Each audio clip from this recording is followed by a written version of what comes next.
Hello and welcome to Monday Morning on TV3. It's time for the morning news. My name is Na Ashoko.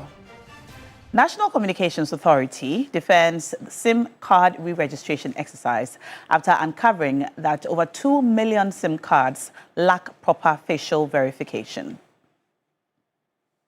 Council for Scientific and Industrial Research raises alarm over serious health risks which are linked to water and crop contamination by heavy metals.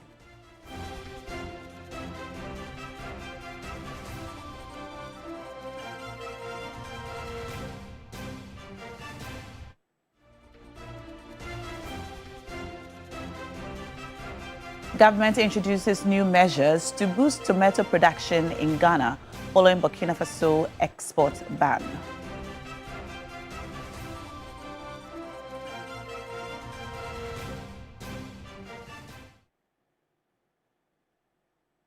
And now to the details.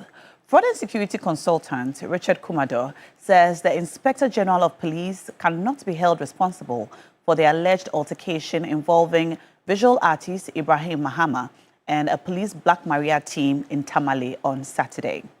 According to him, the IGP did not authorize any such operation in Tamale and has therefore called for a full-scale investigation into the incident. His comments follow reports that Ibrahim Mahama and some of his staff were allegedly assaulted over the weekend in Tamale. Involved, the police officers and the alleged victim have also confirmed that the incident actually took place in Tamale. It's just proper and appropriate that the Tamale police will investigate the case. We are trying to malign the IGP Christian Teteyono with the word Black Maria. We are all aware that he has officially called out Black Maria out of Tamale municipality, and the Tamale Police Regional Command set up what they call Red Malia. These are officers who work within the operational team of Black Maria who find themselves in the center of this assault case. We cannot say this is a Black Maria operations. And if outcome of investigations prove same, then the IGP will take even more firm actions against the officers. That is to say that has the IGP approved a Black Maria operation in Tamale, or individuals who work with Black Maria has taken the law into their own hands, or individuals who work with Black Maria find themselves at Tamale on their private visit and they are acting as independent law enforcement officers who have the mandate and ability to control traffic. But then again, in doing so, it led to authentication. So they wouldn't look at it and sanction it as IGP has sanctioned Black Maria in Tamale. Now, the National Communication Authority has moved to reassure the public over the planned new SIM card registration exercise, addressing concerns around data privacy, cost, and the use of external contractor to manage the process. The Director General of the National Communications Authority, Reverend Engineer Edmond Yuenchifiankun, spoke on hot issues. The registration of SIM cards in Ghana has not been without controversy. Questions about who handles subscriber data, who pays for the exercise, and whether personal information is truly protected have been circulating among the public and civil society groups alike. The Director General of the National Communication Authority, Edmond Yuenchifiankun, is now pushing back against these concerns, insisting that the process is built on a foundation of ethics and legal safeguards. The LI is also putting in processes for anybody, including, National Security, Cyber Security Authority. You need a court order to be able to access. So let's say the police or this, and that's happening today. The police or CID are investigating somebody. They don't have a direct access to the system. You get me? So they have to obtain a court order served on us before we can authorize whoever to release the data. On the cost of the exercise, he was equally firm, stating that the financial burden will not fall on the Ghanaian taxpayer. We, as the NCA, we have a mandate in this. Apart from our regular work of providing regulation, we also do consumer education. Okay, if we put together an infomercial or and we bring it to TV3, you will require us to pay something. That's how you make money. Okay. Right. and the national processes. Okay, the state also spends on all of you. We will work with GIBA, we'll work with GBC. Airtime is not free.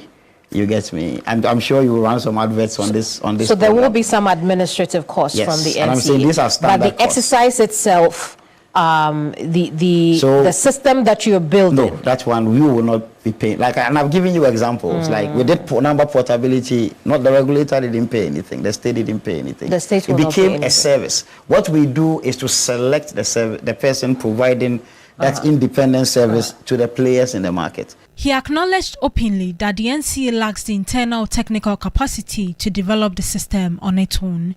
Normally, what we would determine is the technical requirements.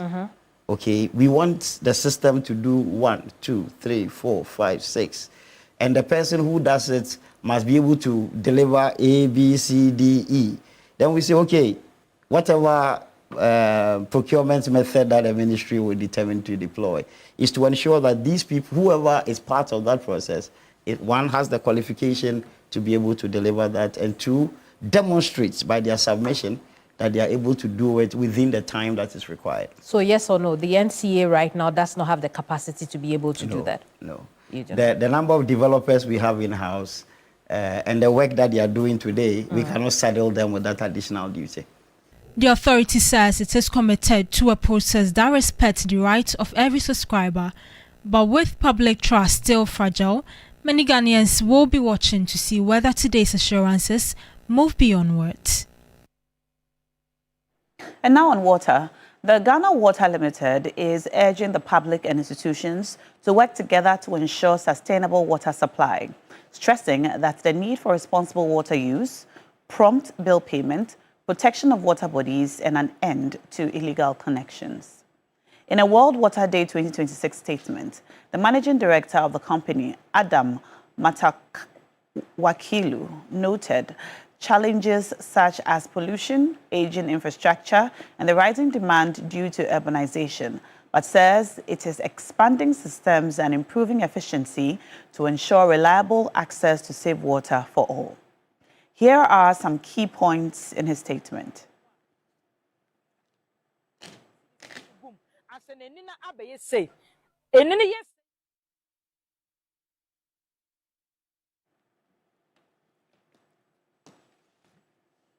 Water access as a development and equality issue. Reliable access to safe water is essential for improving livelihoods, promoting gender equality, and supporting national development. Infrastructure and operational challenges. Aging infrastructure, high treatment costs, and increasing demand driven by urbanization and population growth are affecting efficient water supply. Environmental pressures on water sources.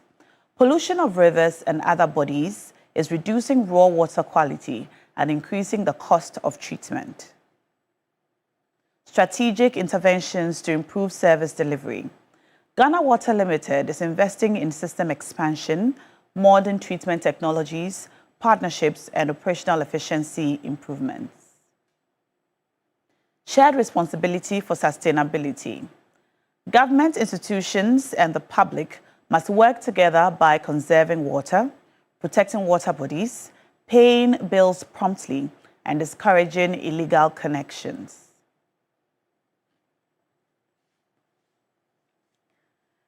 Still on water, a research scientist at the CSIR Research Institute, Dr. Kweku Shesofor Asante, has warned of serious health risks associated with consuming water and crops which are contaminated with heavy metals due to the rising illegal mining activities in the country.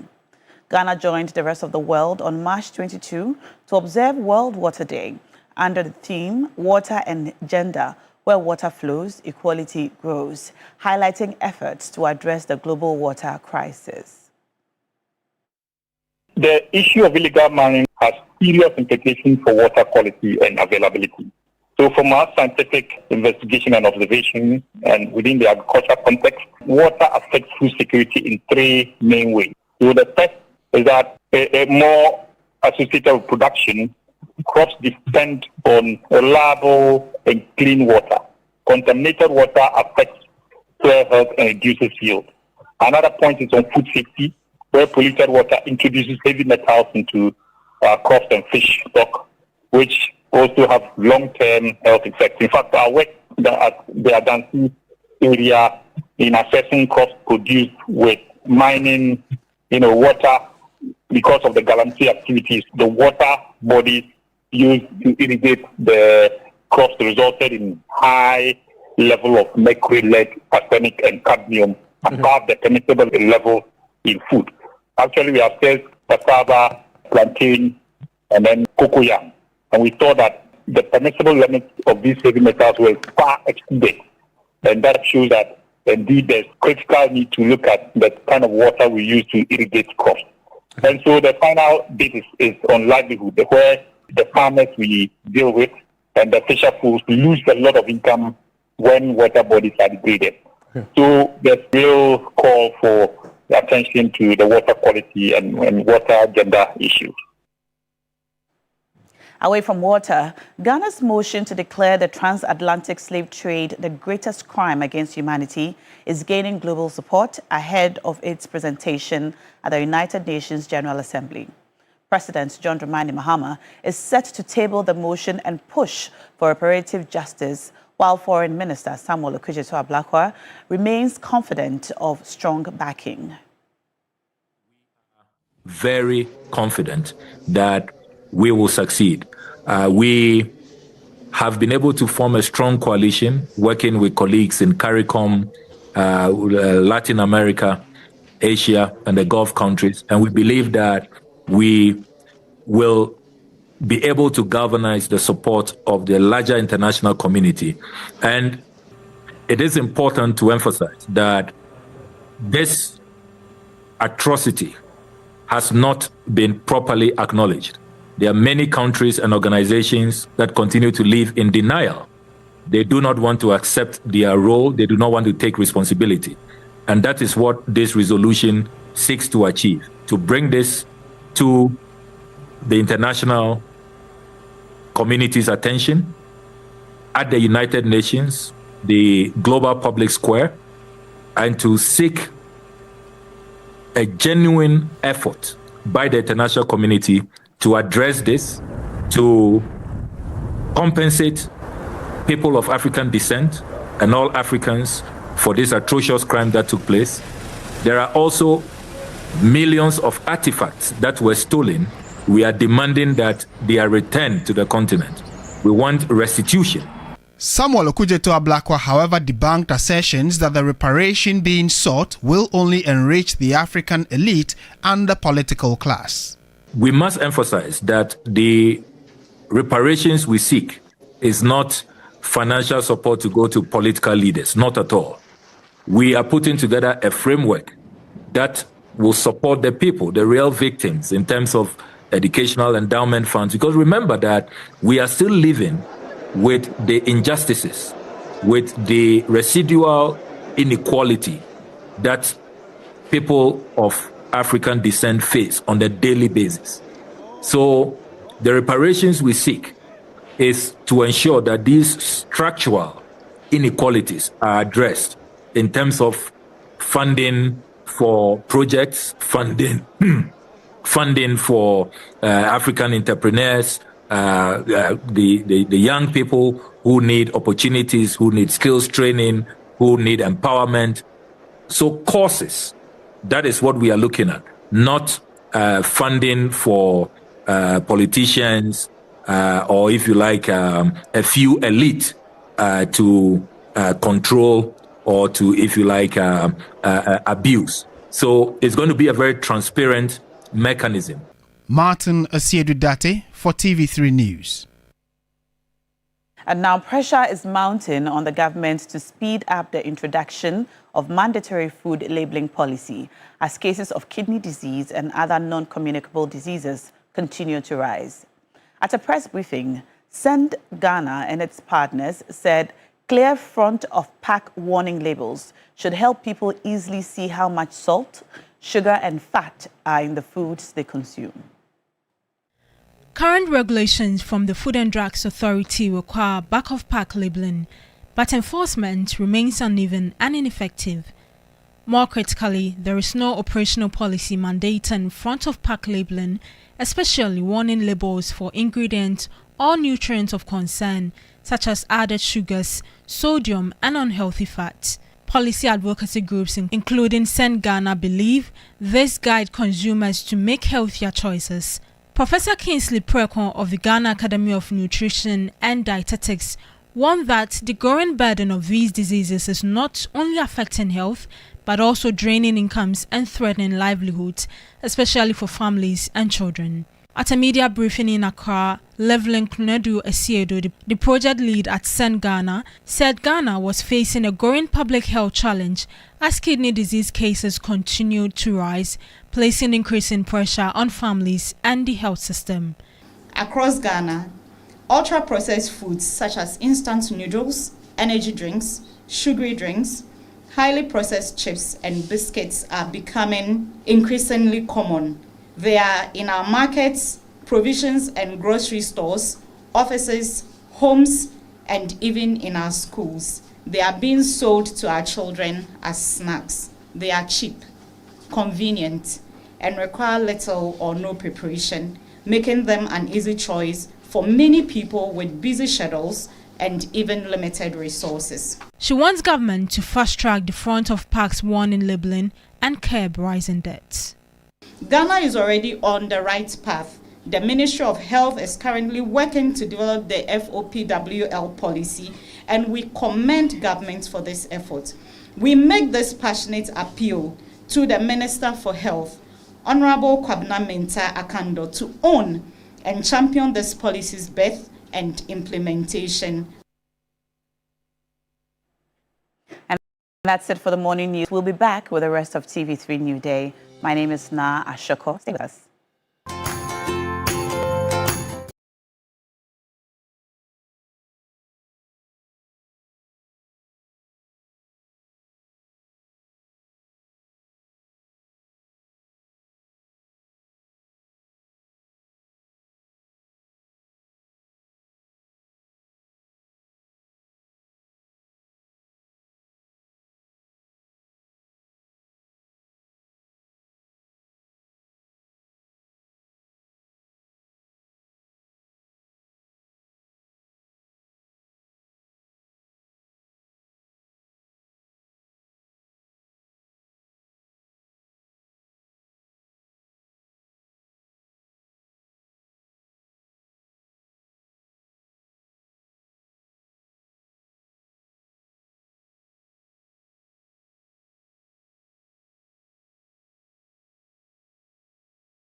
Adisa Plus Parental Control helps you manage what your kids can watch. Open settings and select parental control.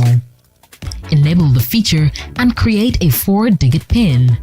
Choose a maximum content rating you're comfortable with. Any content above this rating will require the PIN. Restricted titles appear locked across the app. Trying to play restricted content prompts for the PIN.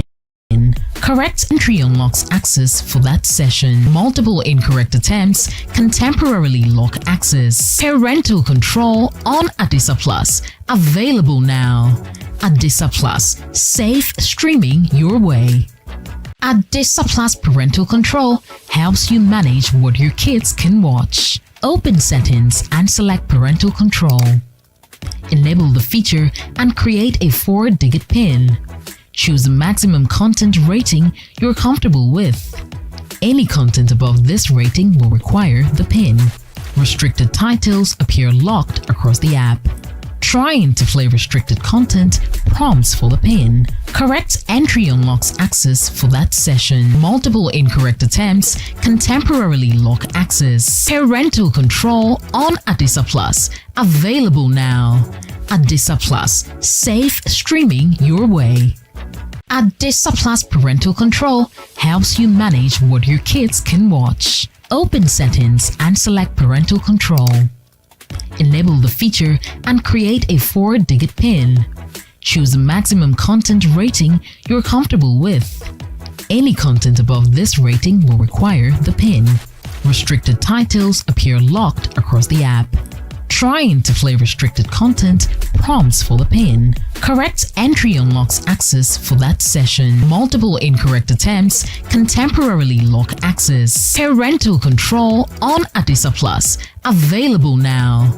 Adisa Plus. Safe streaming your way. Adisa Plus Parental Control helps you manage what your kids can watch. Open settings and select parental control. Enable the feature and create a 4-digit PIN. Choose a maximum content rating you're comfortable with. Any content above this rating will require the PIN. Restricted titles appear locked across the app. Trying to play restricted content prompts for the PIN. Correct entry unlocks access for that session. Multiple incorrect attempts can temporarily lock access. Parental control on Adisa Plus. Available now. Adisa Plus. Safe streaming your way. Adisa Plus Parental Control helps you manage what your kids can watch. Open settings and select parental control. Enable the feature and create a 4-digit PIN. Choose a maximum content rating you're comfortable with. Any content above this rating will require the PIN. Restricted titles appear locked across the app.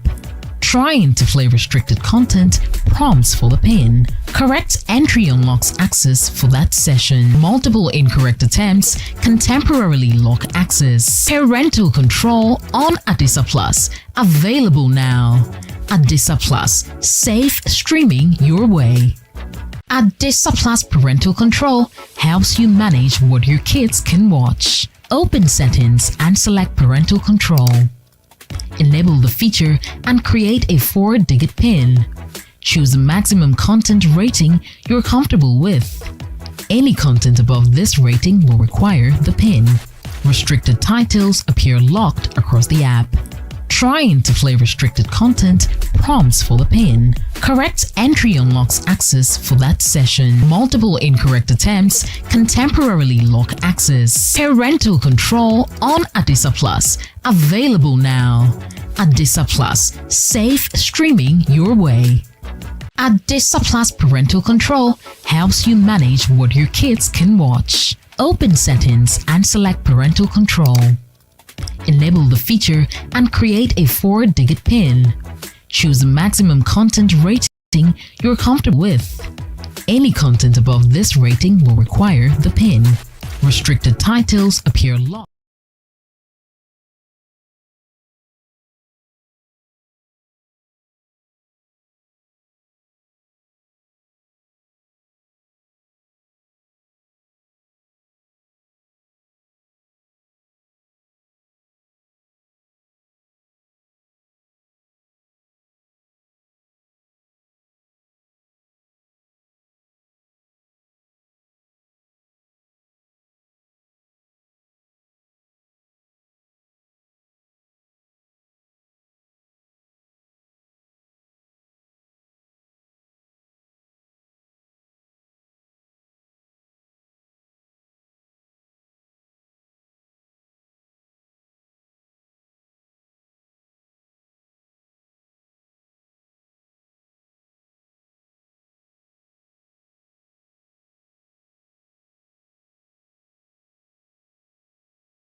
Friends correcting me all the time. I've recused myself from speaking in this morning. But how was your weekend and the holidays? It's been a long one. Yeah, it's been a long, relaxing one for me. Wow. Yes, I spent a lot of time watching TV3 over the weekend, so I was indoors. My TV I saw was you on. running some kilometers. We just do it. Oh, I did 40 kilometers. Yes. I did a 40-kilometer run, but it was over 3 days. You're always on my FYP and timeline, so it always appears. And your people constantly comment under my posts and say, "Where is Roland? Why are you not going with Roland?" and then you tell them I'm the one holding the camera. You're the one who has been taking the behind the scenes. Behind the scenes photos for me. 40 kilometers is from like here to where? Oh no, so I didn't do it at a go. I did 40 kilometers over 3 days. So I did 10 kilometers, I did 15, and then, I did 10, I did 19, and then I did 9. But that would be like distance from here to where? Okay, so let me show you. You see the motorway, the beginning of the motorway to the end. Okay. That's about 16, beginning is just 18 after the Accra Mall, right? Yes. Okay. To the Tema end. That's 16, 18 kilometers. I see. Oh, wow. Two of that. So if you do a round robin, you're going to get 36 kilometers. So it'll be like, let's say from here to the end. Then you add additional 4 kilometers. So basically, and it's a long stretch. That's a long stretch. Yes, that's nice. Well, that's what I spent So my you did it in 3 parts? Yes, I did it in 3 parts. I did 19, 19.5, 9.5, and then 10. So okay. So next time I'll take you with me. So certainly. So for many people, with the exception of Na as well as others, it was or has been a holiday that is well steeped in exercising as well as wellness, so to speak. She also took the time to watch TV3 because, for many of us, we don't have the time really. We have to go back. We don't get to watch Day to Rush on a normal. So we have to go back the videos and see what's up to speed before. But this weekend, my TV was on. It was just on. Yeah. I was enjoying. I can bet you the last time you on it would have been a long time. Yeah. It happens to everybody when you're an adult. But you're all looking splendid. Anybody sponsoring you this morning or? This one is from our TV3 wardrobe. Oh, okay. Yes. So Miss Nancy and her team at in our wardrobe and makeup. I know that Adiza, Kubura. Adiza Ibrahim. Kubura, yes. Usually will bring us. I don't know whether this time she did. It's from her, but I wouldn't be surprised because this is so pretty. Yeah. I'm realizing I could have made a beautiful Hajiao. Yes, certainly. Yeah. And the way you're dressed with the hair covered, and then you put it on, we could have transposed you into the environment or the city of Tehran in Iran. Then you face some Israeli bombings as well. You love Nashoko that much. Yeah. Don't mind Roland. Yeah. Anyway. To be a straight Muslim woman. You mentioned Adiza. Yeah, Adiza sells these outfits. She sells, I think, some of the nicest ones. I probably don't know. What are they called? Is it abaya? Abaya, okay. Yes. There's abaya. So she sells very beautiful ones. And on Friday, she put on her Facebook wall that she's not going to give any of us some of her Eid Jollof. Oh. Adiza, I was so hurt when I saw it because I had you in mind when I thought about eating Eid Jollof and goats. And she woke up very early in the morning and cooked, and she referenced some of the recipes that her late mother had taught her. But most importantly, she said she would not give us because you Christians don't share meat or your jollof during Christmas. You don't share anything. Oh, we don't? You eat it amongst yourselves. But on Muslim holidays, you expect your Muslim friends to supply you meat. And so I have learnt. So my fellow non-Muslims, let's learn to share too, so that during Eid, because during Eid, we'll also get meat. Because I haven't even received one chicken thigh. Okay, so this is not the salad that they share items. They don't share. Not even the chicken. Yeah, so they not even the jollof. This is Eid al-Fitr. So the Eid al-Adha is when it's a big one. Yes, it's that's when they share food. They do everything else. So if I had gone to a Muslim friend's house, it would just be a normal. It's going to be a very small celebration. underwhelming one. Okay. But the Eid al-Adha. Yeah, the big one where they share food and then give out a lot of money to those who don't have, etc. Even to non-Muslims, it's always Eid al-Adha. When is that? No, but they actually give. That'll be around May, June also. May, June. Yeah, they give as well during this one, because I heard Ibrahim Abubakar on Friday when we spoke to him saying. No, they still give. Yes, for example, I have Sheikh Abubakar Napar of the Light Foundation giving out to a lot of people. But it's a modest yes, one. this one compared to is the quite big Salah. underwhelming, yes. But Well. but usually the Eid al-Adha is a big one. Yeah. That one, Charlie. But are they all called Salah? Are they all called Salah? They're all called Salah. They're all called They're all Salah. called Salah. Okay. Yes. I see. So- Well, in that case, I'll wait for the big one. So you for should my meat. you should start strengthening your My ties relationships. with your Muslim friends and keep reminding them that I'm looking for new Muslim friends, so I'm looking for new, and I'm also looking for land in Bolga to buy, so that I can cement my affiliations to my Shame on you. my Muslim family. Shame on And you. speaking of Bolga, I'm sure. I mean. Okay, so if- the if Eid you are- al-Adha if will you are be from Tuesday 26 to 27 May. Of May. May. Okay. That also so- will be a holiday. Okay. Now I was just Only that it won't be 2 holidays. one day. Ah, One day. because last year the president did. Just one day. Yeah, last For year the was big a day, one? just a day. Oh, I see. Anyway, so I saw a post online about somebody asking about the fact that we are a very multi-religious country. We're Christian, we're Muslim, African traditional religion, and so on. But then the holidays we observe, the religious holidays we observe, are only Christian and Muslim. But what about the traditional, African traditional religions? They also deserve their own holidays. But there are also Buddhists and things in Ghana. Exactly. So if we go and that so way. for all the religions that we acknowledge, we must pay them the respects that they deserve by observing their celebrations as well. It was a post I saw online, a long one. I think it was by a traditionalist who said that these holidays are good, but then they are discriminatory, you know, against the religions which we acknowledge, but would not allow them to take days off to celebrate. So their children have to go to school on the days, like important traditional religious festival days, you know. But when it's Christian or Muslim, we are in a hurry to declare them public holidays. And so that's a conversation that we might have to have in the very near future. But the point is, when it comes to African traditional religion, I think each tribe and community and group of people has its own. There are days and periods for celebration. So I don't know how that's going to run. I have no idea. Yeah. But I felt like it was something worth talking about. I think we need to discuss Yes, that. it's something worth talking about. Because once the Constitution, as enshrined, says that there should be freedom of religion, it also means that once we give recognition to foremostly Christianity and then also Islam, then those who are canvassing or advocating have a good cause. Yes, I think it's a conversation that might. I agree. We will have to have at least for very soon. nothing at all, for African traditional religion, we need to dedicate a day. Yeah. Because when you go to Benin, and in my early years, I used to do a lot of stories on tourism in Benin. I think you were there, right? Yeah. No, I so wasn't. you go to with Gambier and all those places, you find But that Benin, they have a lot of traditional voodoo yes, places. so traditional religion. Yeah, it's also a form of worship and religion as well. In my growing up, I watched a lot of Hindu movies, so Bollywood. Yeah. All of us did, I'm a fan of Indian movies. Okay. And so you find them, you know,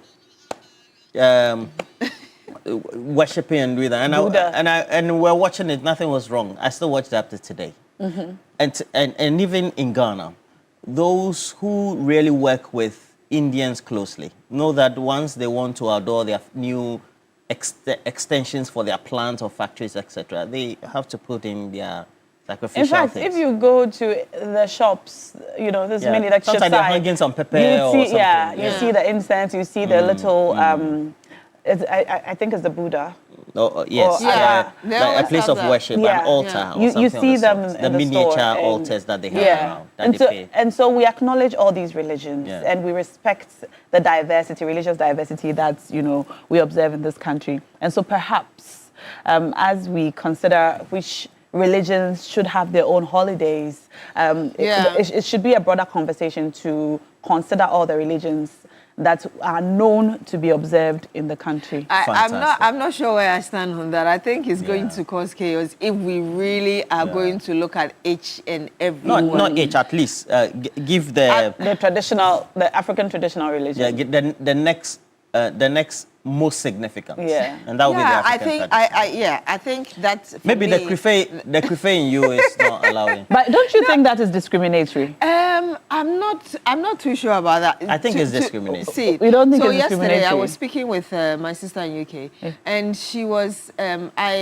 she's got friends who are Muslims, and then I said, oh, so they are also. I mean, this is a global celebration. It means that you probably have holidays, and she said no.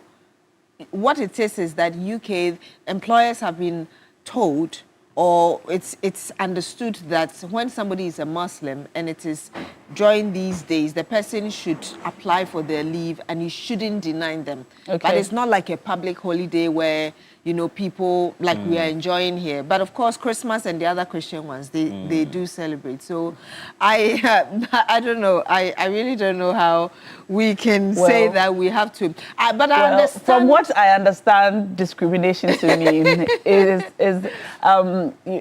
based on a person's whatever religion, their race, their ethnicity, their gender, and so on. You allow certain privileges to certain people, and you deny certain privileges to other people based on these criteria. So it could be religion, their gender, their ethnic group, their skin color, and so on. Yes. I so think the bit... if certain religions are allowed to publicly celebrate their occasions, and those days are declared public holidays, to the exclusion of other religions, I think then that smacks of discrimination, doesn't it? Yeah, the only bit perhaps I may share your view on will be the traditional thing, because Africans are known to be, that is our you own. know, the traditional continent, as it were. So that year, I think there could be a day dedicated to that, so that any other religion that is not in Christianity or Islam can then find itself in that kind of holiday or category. But otherwise, if you're picking it one by one, I really don't know how that is going to It'll work. be a tall order.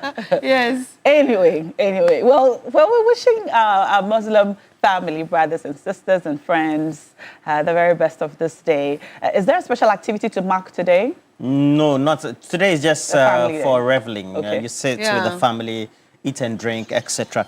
And so I'm told we have cash out, but before then I have Rafiq Salam, you know, works with Joy News. Wow. He says that Eid al-Fitr simply means festival of feasts. Eid al-Adha is a festival of sacrifice, and the intervals are 70 days. So Rafiq Salam, our Muslim brothers and sisters, giving us a lot of ideation when it comes to them contributing. And then Sheikh Abubakar Napar of the Life Foundation, good morning to you, Sheikh, says that we look very splendid. That's why we're a great TV station. And say happy Eid to all Muslim brothers and sisters across Ghana and the world. Sheikh Abubakar Ali Napar. But we have cash out as well. Goes with the Shoku star 439 hash. So as much as possible, please make sure that you're part with us. And Na is going to make this possible. I'm told that Na is instigating and they're oiling the dashboard. Nice. Now, how much are you giving? Today I'm in my big woman era. Like, I think we should give away 15,000 Ghana. 15. Oh, that's lovely. 15,000 Ghana. How are we sharing? Shall we do 1,500 to 10 people, or shall we give 15K to one person? Let's see how we're going to. So please make sure you're part of it. The most important thing is for you to be able to get access to that 15,000. It means that you have to dial star 439 hash. Yes, but we are picking jackpot, right? Yes. You choose option. You 8. choose option 8, which is the jackpot. Okay. Choose option 8. So we are giving I'm forgetting my jackpot 2, lesson. 3. That's 5,000. Then 5 and 5, right? Yes. 2, 3. So this one you choose option 8. Yes. This one you choose option 8. All right. And then we're gonna give you what you deserve. We also have big issues this morning. Yes. Yeah. On a holiday, Shadrach is giving us big issues. We'll do big issues. Please, what are you talking about? Big issues today. Okay. So there's been a lithium deal that has been taken. So we're taking a comprehensive look at that this morning, and then we'll look at whether all of us are ready for the SIM card registration as well. Yeah. So that's well. I think we can talk about that for this morning's conversation. Yes. Yeah. Yeah. But before that, though, Aziz Donla says, happy Eid to all Muslims across the globe. most especially the good people of Upper West Region, including all my vibrant NDC members in the Upper West Region. Indeed, this morning you're all looking fantastic, pretty, attractive, beautiful, gorgeous, and fabulous in your outfit. Okay.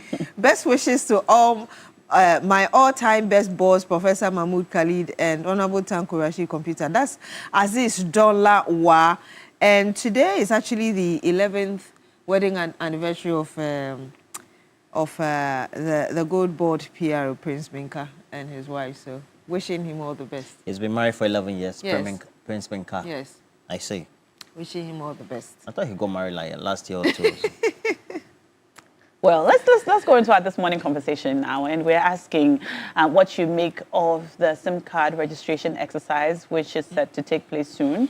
And there have been many conversations back and forth about the SIM card registration exercise, which happened in the past under the previous administration, and what is to happen now. What are your thoughts?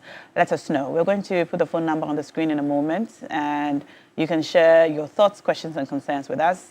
And you can call us and talk, or you can go to our Facebook live stream and just leave your comments in the chat box below. We'll read them live on air. It's now time for This Morning.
And so we want to also take a comprehensive look this morning for the segment. Our question of this morning segment will be, what your own views about the impending SIM card registration? You know, this will be the second time in about 2 or 3 years that we're having this.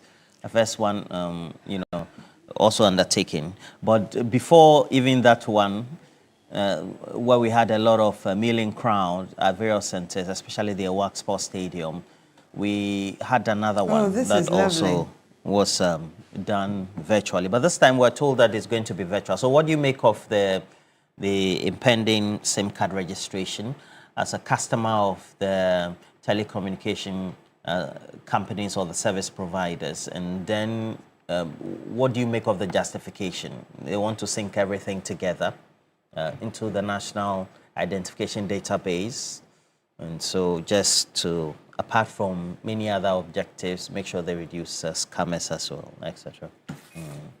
Yeah, and we saw that there have been some concerns about privacy and data protection, but we've been assured that at the core of this registration exercise is data and privacy protection. And so Ghanaians do not need to worry about their private information, you know, being accessed by whoever. Privacy is assured. And so far we know that according to the NIA, about 19 million Ghanaians have been enrolled. That's about 90% of the population have already been enrolled between the ages from 15 years old and above. And a good number of those people have also received their Ghana cards already.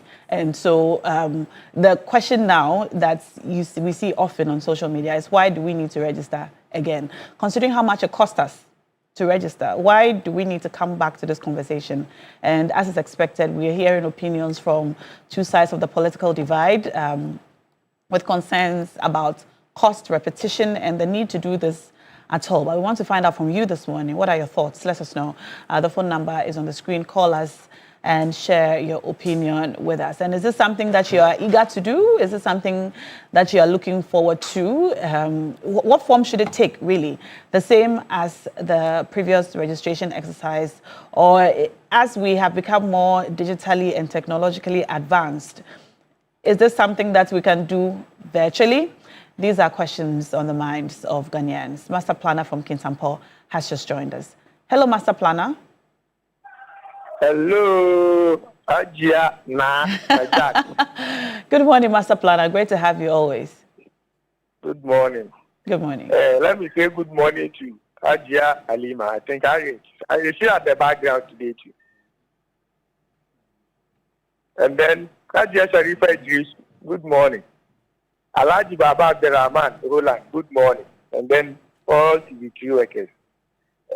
Before I proceed from my the question for the day, let me say a special Eid Mubarak to Dr. Alhaji Mahmoud Baumia, the next president of Ghana 2029, inshallah. And then also greet Henry Nanabuachi, lawyer. I think he will be the MPP first vice chairman, inshallah. The MPP delegates really are waiting for him because of the good work he did as national organizer. I know we will promote him to the vice chairman, inshallah. I think the SIM card registration. Sorry? Go ahead. Okay, the SIM card registration is a good call because the previous administration did its best to register every SIM card in Ghana. But my worry is the politicization the Honorable Sam George and other NDC members did when they were in opposition. You know, this SIM card registration started in 2012. It failed in 2012. Then the Nanado government in 2023 or 2022 also decided to do re-registration. So when you come as a government and you want to do new registration, you don't have to blame the only previous administration, which is Nanado administration. In 2012, NDC did same registration and it failed. So if you want to blame previous administration, blame the one who started with the same registration in 2012. If you do that, then you know that yes, you are criticizing constructively. But you don't go attacking only the MPP government. The NDC government also needs to be brought in. But all these things are past tense. You know, you have to focus as a country and see the way forward, the good direction that you all want to go. If you do that, I know both sides will support you. Both MPP members will support, NDC members will support. So we are begging the NDC. They should stop criticizing us now so that the registration she did was not in full, no. We have to continue. If we have to access, let's close those gaps and then move forward as a country. Thank you, Master Master Planner. That will help the country to move forward. Thank you very much. Thank you so much for that call. You can also call us. Phone number is on the screen. What do you make of this SIM card registration exercise? A step in the right direction? Or do you agree with those who say that it's an absolute repetition and waste of time? Let us know. Do we have any messages coming in?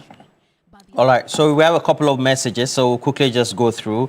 And then this one, okay, good morning to you, Randa Shao. So we have a couple of messages. This one says that this new SIM card registration is some way power. Why don't we get the thing done once and for all and completely in this country? It's just not. This is just not what it has to be. This also happens to our roads and many more. Every government will touch on already constructed ones just because the previous government didn't do a complete 100% work. What's all this? All right, and many people tend to agree with that as well. But we have Megina on the line. Hello, Megina. Hello. Good morning. You're welcome to the show. Thank you very much for giving me the opportunity. All right. Megina, you're live. What are your thoughts? I greet you guys for keeping up to your work. You always update us, and we always feel happy and grateful to you. And also, let me take this opportunity to say hi to the Ahafo Regional Minister, Honorable Gardner, and one of the young CEO, Eric Ejay, is very good in terms of the work that the president has entrusted in him, giving to him. And last week, president was here to give grant to some of the beneficiaries. And I was happy when I saw a disabled person who is impacting lives of people, and he was awarded, I think, 50,000 Ghana cedis or something, and I was proud of that. Your mama to do that for people of that caliber, and I think it is helpful. Coming to biometric registration, I think I have problem with Ghana in terms of records. One, why should if biometric is mandatory, by birth you should get yourself registered. It shouldn't be something that you have to pay. I have issue with it. If the state is funded, there was money that was devoted for that project. Why, if I want Ghana, I have to pay for it? It doesn't speak well for me. And again, I don't have issue with the re-registration of the SIMs, but I have with the service that these telcos render to us. Poor service. We have to speak to that. The MTN, Vodafone or Telecel, whatever, Etetigo, they are not doing anything for us. It's very barbaric, very uncalled for. I mean, sometimes I need to cane them. So if the minister today want us to sit at our own comfort and do our registration ourselves, I think it will even the congestion at their centers. Go to MTN centers. I think their office is beautiful for to be sitting there queuing. Some will wake up in early dawn and be queuing for just to register their things. No, if I can do it at my own comfort, that one should be accepted. So I applaud the court for that. But we shouldn't be changing here and there. But if we say we are doing that, we should stick to one thing and go forward. So if before you come out with something, you should do evaluation, you do underground check and see how feasible it is before you come out to do it. But sometimes big up. No amount of white space can change about me. Thank you. Well, thank you so much. We appreciate that call. You can also call us. Let us know what your thoughts are on this SIM card registration exercise. The opinions are divided. But the NIA has told us that it's not just a telecommunications issue. It's not just a matter for the telcos. It's a matter of our identities as Ghanaians, and it's important that we comply. All right. Let's know what your thoughts are. We have another caller standing by. Hello. Hello. Yes, sir. What's your name? My name is Lithium, calling from Wa. Great to have you. You're on air. Yeah. I want to talk about the SIM registration. Yes. And I want to thank the government for that initiative. But my concern is about the MTN office or those managing the MTN. They are the people engineering the process. No matter what government has done to this, but MTN people will go out and tell them what to do again. Because they are benefiting from that. They are buying data, they are buying SIM cards all the day to do their work. So they are benefiting. Whatever they do, what the government do to save the citizens, the MTN will keep them how to go by this. So I am saying that with this one, government should tackle the MTN office, not the all right. That's my concern. Most grateful. Because thank you so much. Anybody complaining about Thank you. Thank you so much for that call. We would like to be able to accommodate more callers. So when you call, I will kindly ask that you keep your submission brief so other people can call in. Also, remember this morning we're doing a mega jackpot on cash out. If you dial *439#, we're giving away 2,000, 3,000, 5,000, and 5,000. It's a mega jackpot today. So 15,000 cedis to go. The first draw will be 2,000, second 3,000, third 5,000, and the fourth will be 5,000. So dial *439# today. And today, don't select option 2 for TV3, no. You're supposed to select 8. Option 8, that's MG Mega Jackpot. That's how you win big on the show this morning. Back to our phone calls. Roland, your bestie is on the line. Good morning, Alaji. Roland. Charlie, what's up? That's right. Nah. How did you celebrate Eid? Today is the final holiday. We celebrate well in our day because Saturday and we celebrate, and some people celebrate Friday. Alaji, I can't hear you. Can you hear me clear? Yes, I can hear you clearly. Yes. I say we celebrate Saturday and we celebrate our own. And some people celebrate it Friday. That is one celebration and we celebrate.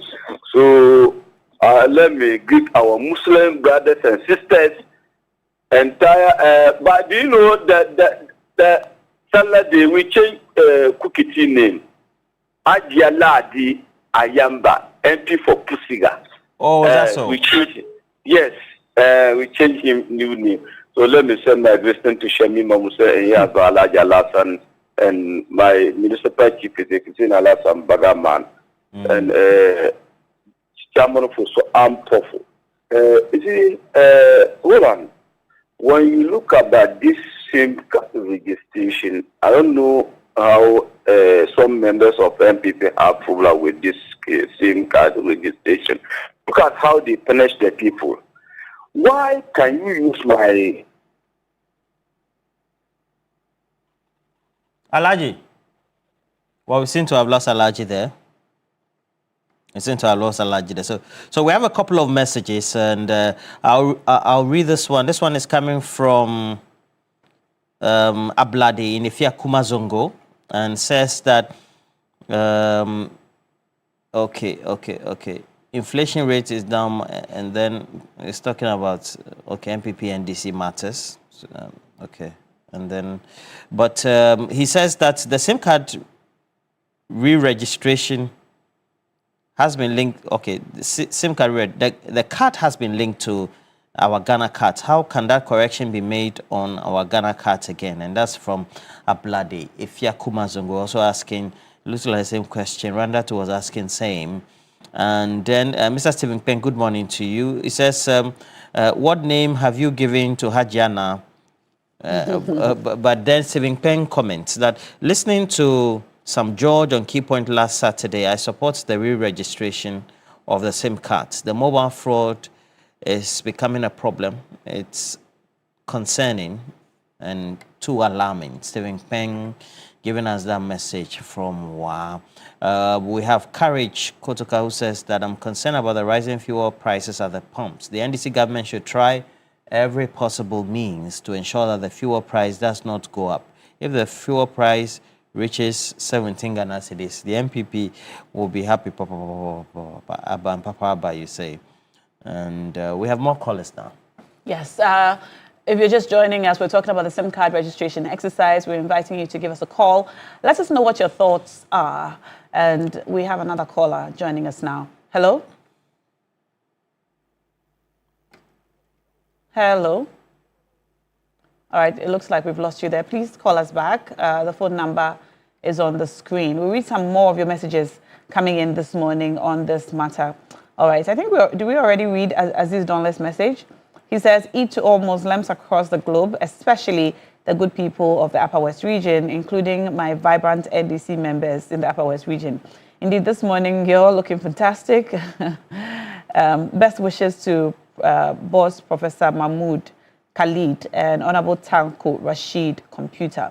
And that's from Aziz Donla texting us from WA. We've got Don from Tamale joining us on the phone lines. Hello, Don.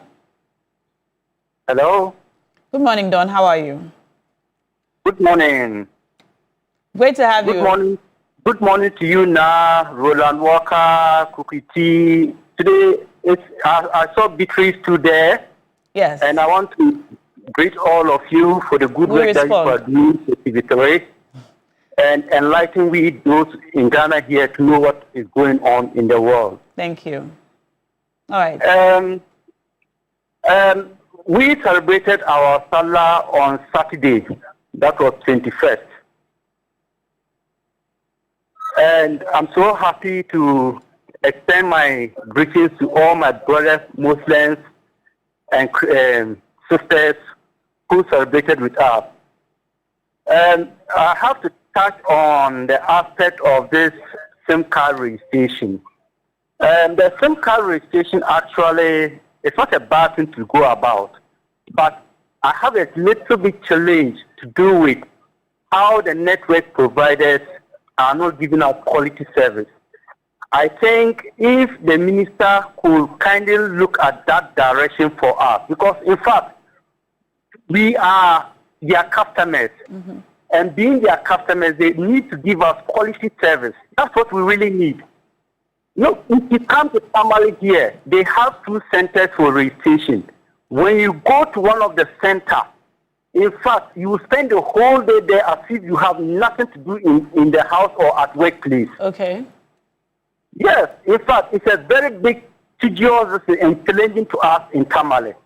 So if NPN or Telecel wants to really function very well in the northern part of Ghana, they really need to open other branches in order to facilitate things for their customers to be able to work. Their customers to be able to work, to be able to process this SIM card registration very well. Okay. And I realize that some people were raising the issue of cost. I think when I listened to St. George, he was talking about saying that the cost will not be implicated on us because he said the cost will be handled by what? The network providers. So I think people shouldn't look at that direction saying that cost have no implication on us. He said it's the network providers who handle the cost this time. So we should move or refrain from the aspect of saying that cost. No, we should take that out. Thank you. The whole listen. Thank you so much. Thank you so much. I And have appreciate a the call, blessed John. morning. Have a beautiful morning too. We appreciate all of you who called us. Thank you so much for calling to let us know what your thoughts are on this matter of SIM card registration. We'll continue to bring you updates as we get them, and you're free to comment under our Facebook Live stream. All right. And to our Muslim brothers and sisters, I see a lot of you asking me for a Muslim name this morning. I don't have one. Maybe you can recommend one. Maybe you can recommend one. Yeah, you got one to recommend? Haja Barkis. Barkis. Very romantic name. Barkisu. Kisu. Barkisu. I like it. Thank you. Haja Barkisu, my name for the day. All right, so if you haven't cashed out, please do so now. Dial star 439 hash. I've got 15,000 CDs to give you. 2,000 CDs, 3,000 CDs, 5,000 and 5,000. 4 draws this morning. Dial star 439 hash. It's a mega jackpot. And so don't select option 2 for TV3. Rather select option 8 for MG Mega Jackpot. That's how you win big on the show this morning. Dial star 439 hash, then select option 8 for Mega Jackpot. And you can win up to 5,000 CDs on the show today. We've got 15,000 CDs to give away. All right. Now, Ramadan means together with loved ones. Ramadan means together at the altar. Ramadan means together in spirit. And Ramadan also means together with Lipton. This season, make every moment better with a warm cup of Lipton Yellow Label. Tea is brewed with love and served with a smile. So share more meals, check up on more loved ones, and spend more time in reflection and conversation. This Ramadan, do more with a cup of Lipton because tea is for togetherness. All right, so we're going to go on a quick break now. When we come back, we have more for you on TV3 Newday.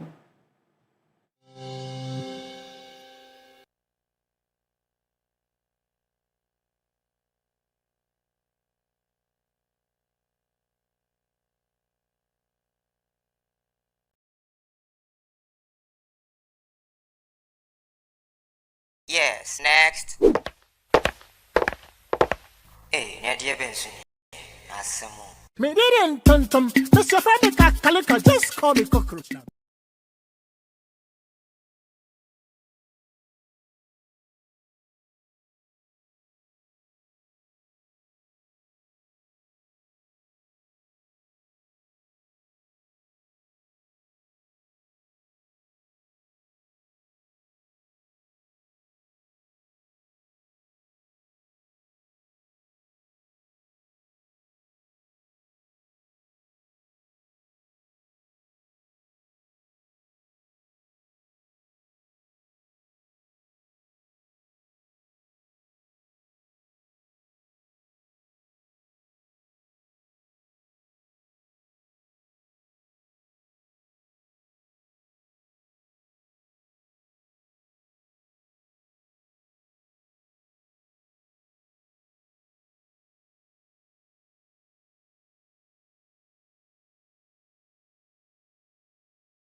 Again, we have to tell you that Big Issue is sponsored by the University of Gold Coast, and for this Eid holiday edition of Big Issue, we'll be discussing a number of items. Again, we have to tell you that we have casualty, goes with Shoko star 439#. You will know that Parliament on Thursday, March 19, 2026, approved the agreement paving the way for large-scale mining of lithium in the country, and we're told subsequently that this is going to lead to or has led to the offering of this concession to Barari DV, and it also means that they have this lease for the concession for 15 years. According to the justification, is supposed to position Ghana as a key lithium market, and we're hoping that we'll be able to improve on our revenues when it comes to that regard as well. And the benefits by the Lands and Natural Resources Minister, as he enumerated, Emmanuel Amakofibua, had been to comprehensively also give a lot of development to the project areas, but also revenue for the country as well. But the concern that many have had, especially in civil society, is this the best deal we can get out of this? What are the implications in itself? And we all know that there's going to be a community fund set up, 1% of annual revenue directed to affected communities for infrastructure, schools, health, and then also local development. And the government is also retaining a free carried interest of some 12%, and also meaning that there's going to be state participation in the project. Already we know there are corporate taxes, royalties, by way of also revenues from levies, etc., to be derived from this. What, by implication, does it mean? And so we're here to do some discussion on the subject. We'll also take a critical look at many other related issues this morning. Key among them will be comprehensively the Ghana Union of Traders Association calling on the central bank to ensure reduction in lending rates. The real-time lending rate across banks in Ghana. We know that the Monetary Policy Committee pegged the rate at the base rate at 14%, and so they want it reflected not only in the real rate when you are borrowing, but more importantly, a reduction subsequently as well. All right, so I have to introduce our guest quickly. And so I have Dr. Tutu Boying, who is joining us. Good morning to you, Dr. Tutu Boying. How are you? Okay, I'm well. And lawyer Apia Dankwa, good morning. Good morning. TK Jimegam, Theophilus TK Jimegam, known as TK to many people, is a lawyer as well. Thank you for joining us. He's also a mining engineer, so helps put the matters into perspective. How are you? I'm good. How are you too? I'm well. My friend in a high place. Propaganda.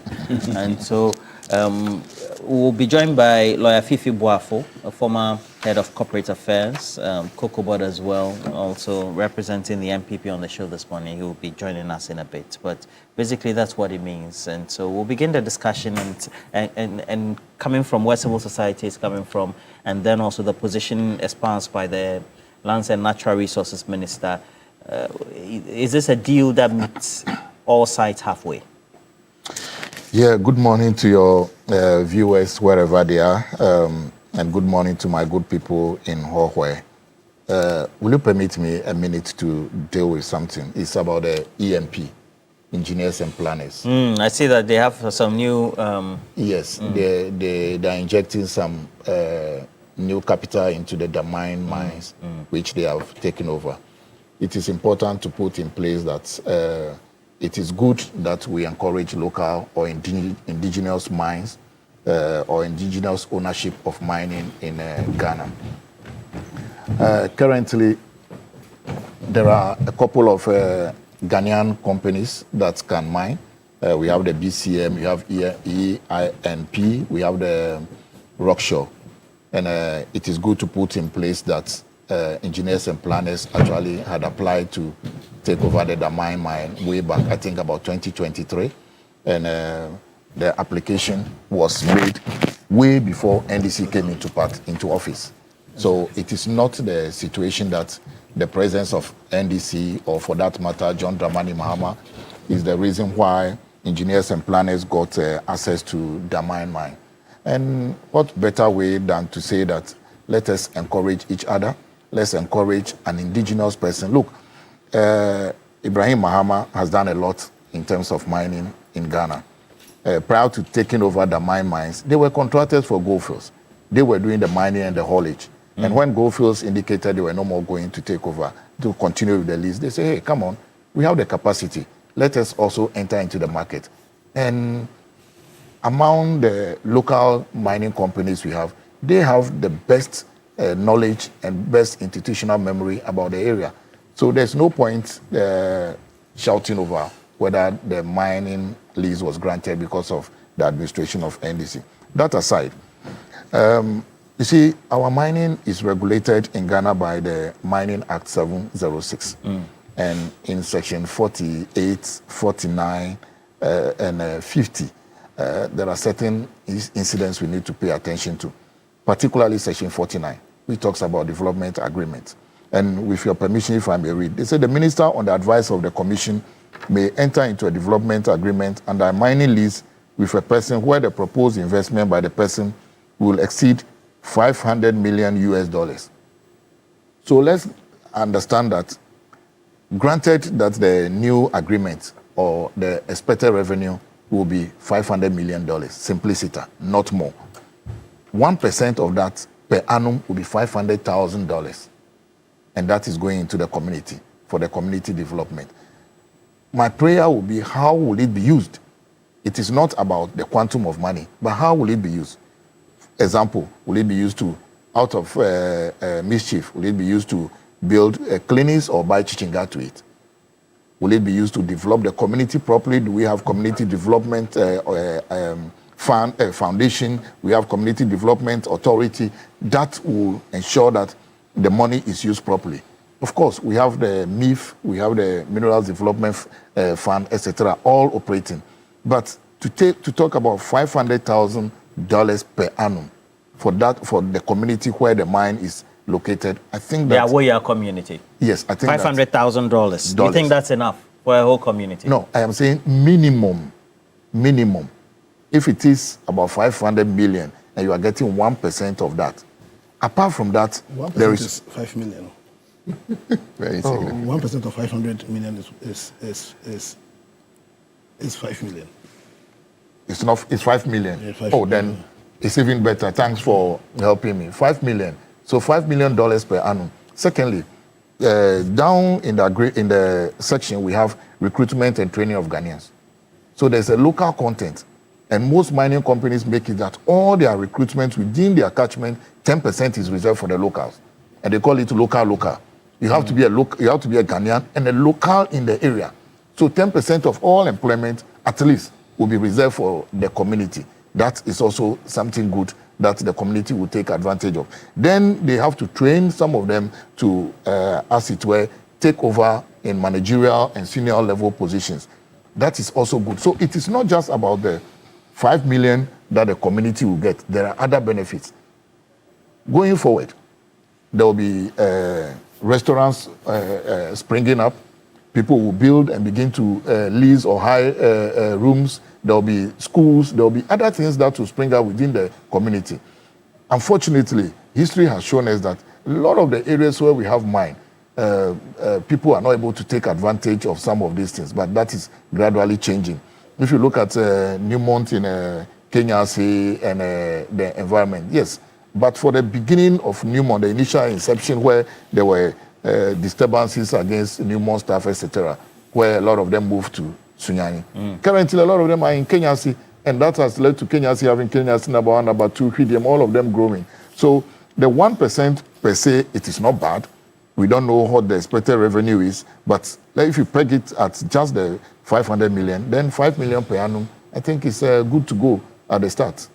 But you know that in Parliament, the minority voted en bloc against this. They said the terms of the agreement were not favorable, particularly looking at our history.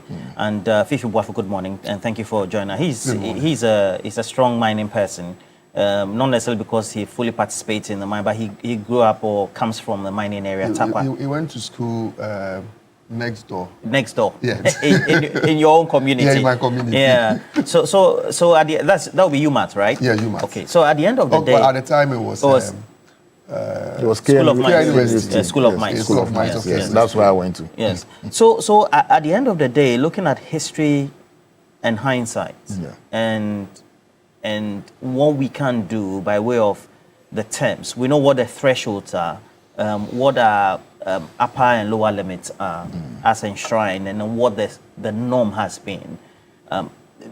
We need to get more favorable terms, is that not it? And that's what the minority has been arguing about, and that's why they voted en bloc against this lithium agreement in the first place. I mean, the action of the minority was a hypocrisy. Honorable Jinapo, the former lands minister, he came back to say that the agreement is exactly what he brought the last time, except one or two tweaks. And the ranking member on the Lands and Mines Committee also supported it. If you watch the video carefully, when Honorable Akwenyo Markins was telling him to reject, but at the end of the day, he supported it. So it's a hypocrisy that was displayed. At the end of the day, who will be in government and would like to have the worst form of agreement for its people when you are looking into future that you want to be in government for a long time? That cannot be a good assertion of what the agreement talks about. So for me, what the minority said was just what they did was a hypocrisy. And we expect that days coming, they will see that their action was not actually good in the interest of the country. Now, they had members on the Lands and Natural Resources Subcommittee. What did they do? They should have raised all this, even though they will be in minority. But they didn't come, the final report didn't say they objected to ABC. No, they appear to have agreed to it, except the last day when the voting is to be done. And remember, the communities along that area were already agitating that this is taking so long and nothing is happening. So let's move on with the agreement. So for me, I think that the action by the minority, to a large extent, was hypocritical. This one straight to you, Fifi Buafu. You take a look at it and the concern that had been raised. Indeed, before we began the year, towards the latter part of around October, November, this had been a concern on the part of the minority in itself. Of course, the community said that we've had an entity, they've mobilized the site, and then there's a stalemate, etc. Do you think we could have gotten a better deal out of this? Is that the position that the minority still holds? Oh, yes, I strongly believe so. And let me indicate that we are here because the NDC decided to delay the process. Honorable Jinapo he referred to has started the process in 2024. And of course, they couldn't go through the process. So what happened from 2024 is the majority and government now realizing that there's an agency or there's the need for it such that they have to fast track the process and get it out of the way. To the extent that the minority was even raising concerns about value for money analysis that ought to be done before we proceed. This time around, they are in a rush. They do not have time. So all this while, from 2025 January to date, what have they been doing? Couldn't they have done that? Or they are now realizing the cost the community has paid is the fact that November, as you referred to, people who were on site, because of the fact that there was a delay, about 100 people have lost their jobs already. So is the majority and government, the NDC, now realizing that there's an agency for which reason they have to fast track it? I think that this sweetheart deal that the government has pushed through is one that is not in the interest of the country.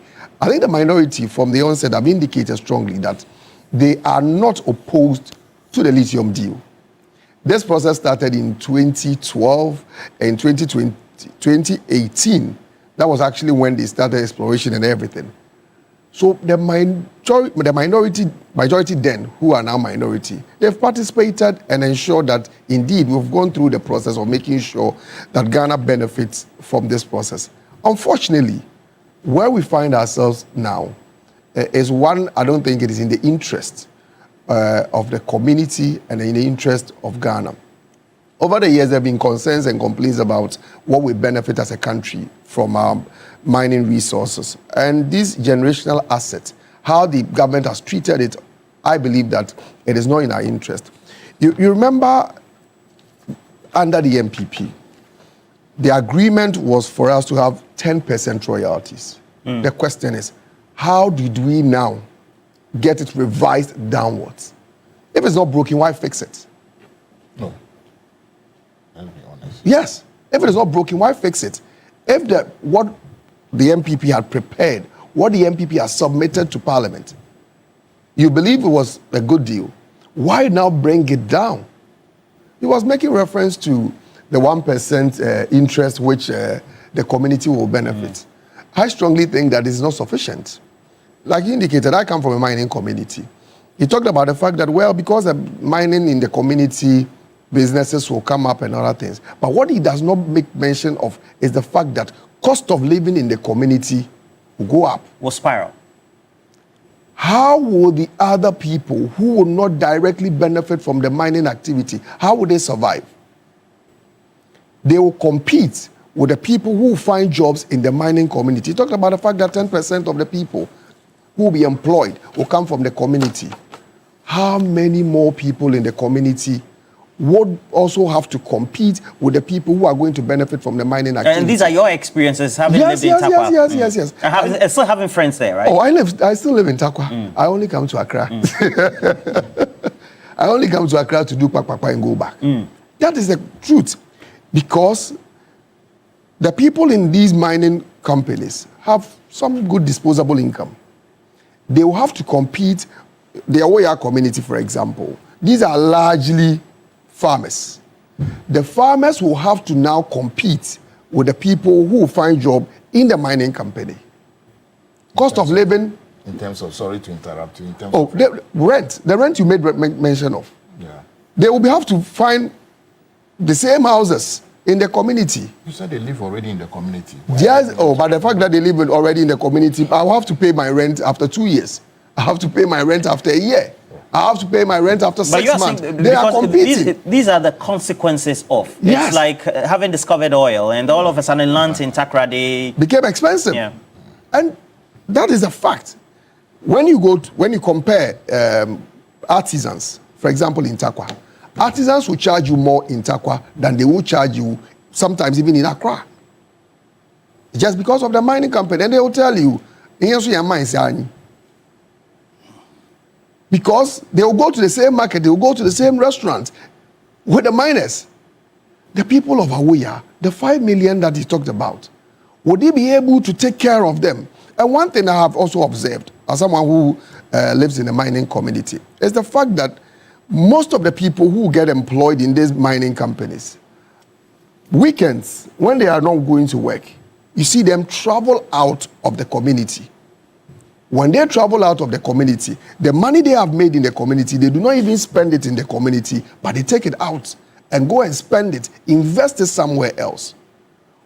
Rather, the people who live in the community, what would you leave them when the mine is no more? Okay, but the reverse or the inverse is also that throughout the period when they stay out of the sparse moments when they have to perhaps leave the mining community either for recreational purposes or for investment purposes, they tend to create a lot of currency or capital circulation within the value chain. That's the truth, right? Well, but it is limited. So a typical miner, they go to work early morning and they come back very late. No, that's not true. Oh, the mines have three shifts. Oh, Chief, so, you know what? I know you understand. Yes, a typical miner, even when they are not on the shift, on site, they come back tired. They leave home by 5 a.m. They are gone. They come back 7 p.m. tired, and they come and they sleep. So typical miners don't have a life. Their life is committed to the work. It is only when they are on vacation leave That is when they take their vacation. And their vacation, they do not take the vacation in the mining community. So their investment, its effects in the community is very limited. So I believe that and the fact that it is also an extractive industry, when the lithium, when the gold, when the manganese is taken away, you cannot replace it because it is gone and it's gone forever. What then happens to that community? Before the mining company will come in, the people have their lifestyle, there are things they are used to, they are very comfortable with those things. The moment you have the mines coming in, their lifestyle will change. They get exposed to other things, and that is where they have to compete with people with disposable income. They do not have the same thing. Unfortunately, most mining communities, what they have suffered is less development compared to even sometimes where you do not have these mining activities taking place. I'm not saying that the fact that the mining activity is taking place in a community, all the revenues must go into that particular community to develop the community. Of course, we are a country, but there must be a special attention to that community. I'll give you one instance. You know the big push agenda the government is undertaking. In Western region where you have a lot of these mining companies, and there's not a single stand-alone project is in the Western region. Not one. Not a single stand-alone project is in the Western region. Well, if you say single standalone. Okay, so I know, for example, the Cape Coast Takoradi Road was captured as part of the big push. But apart from that, within the region, not one project under the big push is in the Western region. There's none that's been continued under the big push. No, the big push is just a new project which the government has introduced. Some are continued. No, not a single one. So the question you ask yourself is, with all these activities going on, what do the people get in return? And that is the reason why people of Awoya, Mankesim, and the nearby communities will be asking themselves, are we also going to suffer the fate Obuase, Takwa, Bebieni, Bogoso, Pristia, and Co. have suffered? Are they also going to suffer the same fate? The 1%, I believe it is not enough. And the fact that the NDC decided to reduce the benefits we were supposed to realize from this lithium deal, you ask yourself, really, in whose interest were they working for? Is it the Ghanaian? Is it the locals? Or something which we do not know? We believe that it is good for us to, yes, mine the lithium. It's important. But we must not mine to the detriment of the country and the community we operate in. I believe that that is not the right thing to do, and the government could have done way better than they've done. So that's a concern of the minority in there. And then particularly you look at the December 2024 deal, and you look at 13%, 19%, the carried on interest as well. And then subsequently the concerns are being raised. How do we perhaps have a discussion broadly to say that we've been undertaking mining in a certain environment and being negotiated under certain terms? We've even been able to tweak that into our laws, make provisions as well. And so on one hand, we are operating within a certain regime, whilst we have a new paradigm shift being what the advocacy is, and so it's being argued out. To be able to be in a position where we say that we should have our interests first, whilst we know that we're not putting anything in the mine, really. So let me wish... Because it's capital intensive, isn't it? So let me wish our lovely viewers a good morning. Back at the Sanla. I can see you are in the Sanla mood. I love your... Yes. Which my learned friend here, good morning. My learned friend here, good morning. My professor, good morning.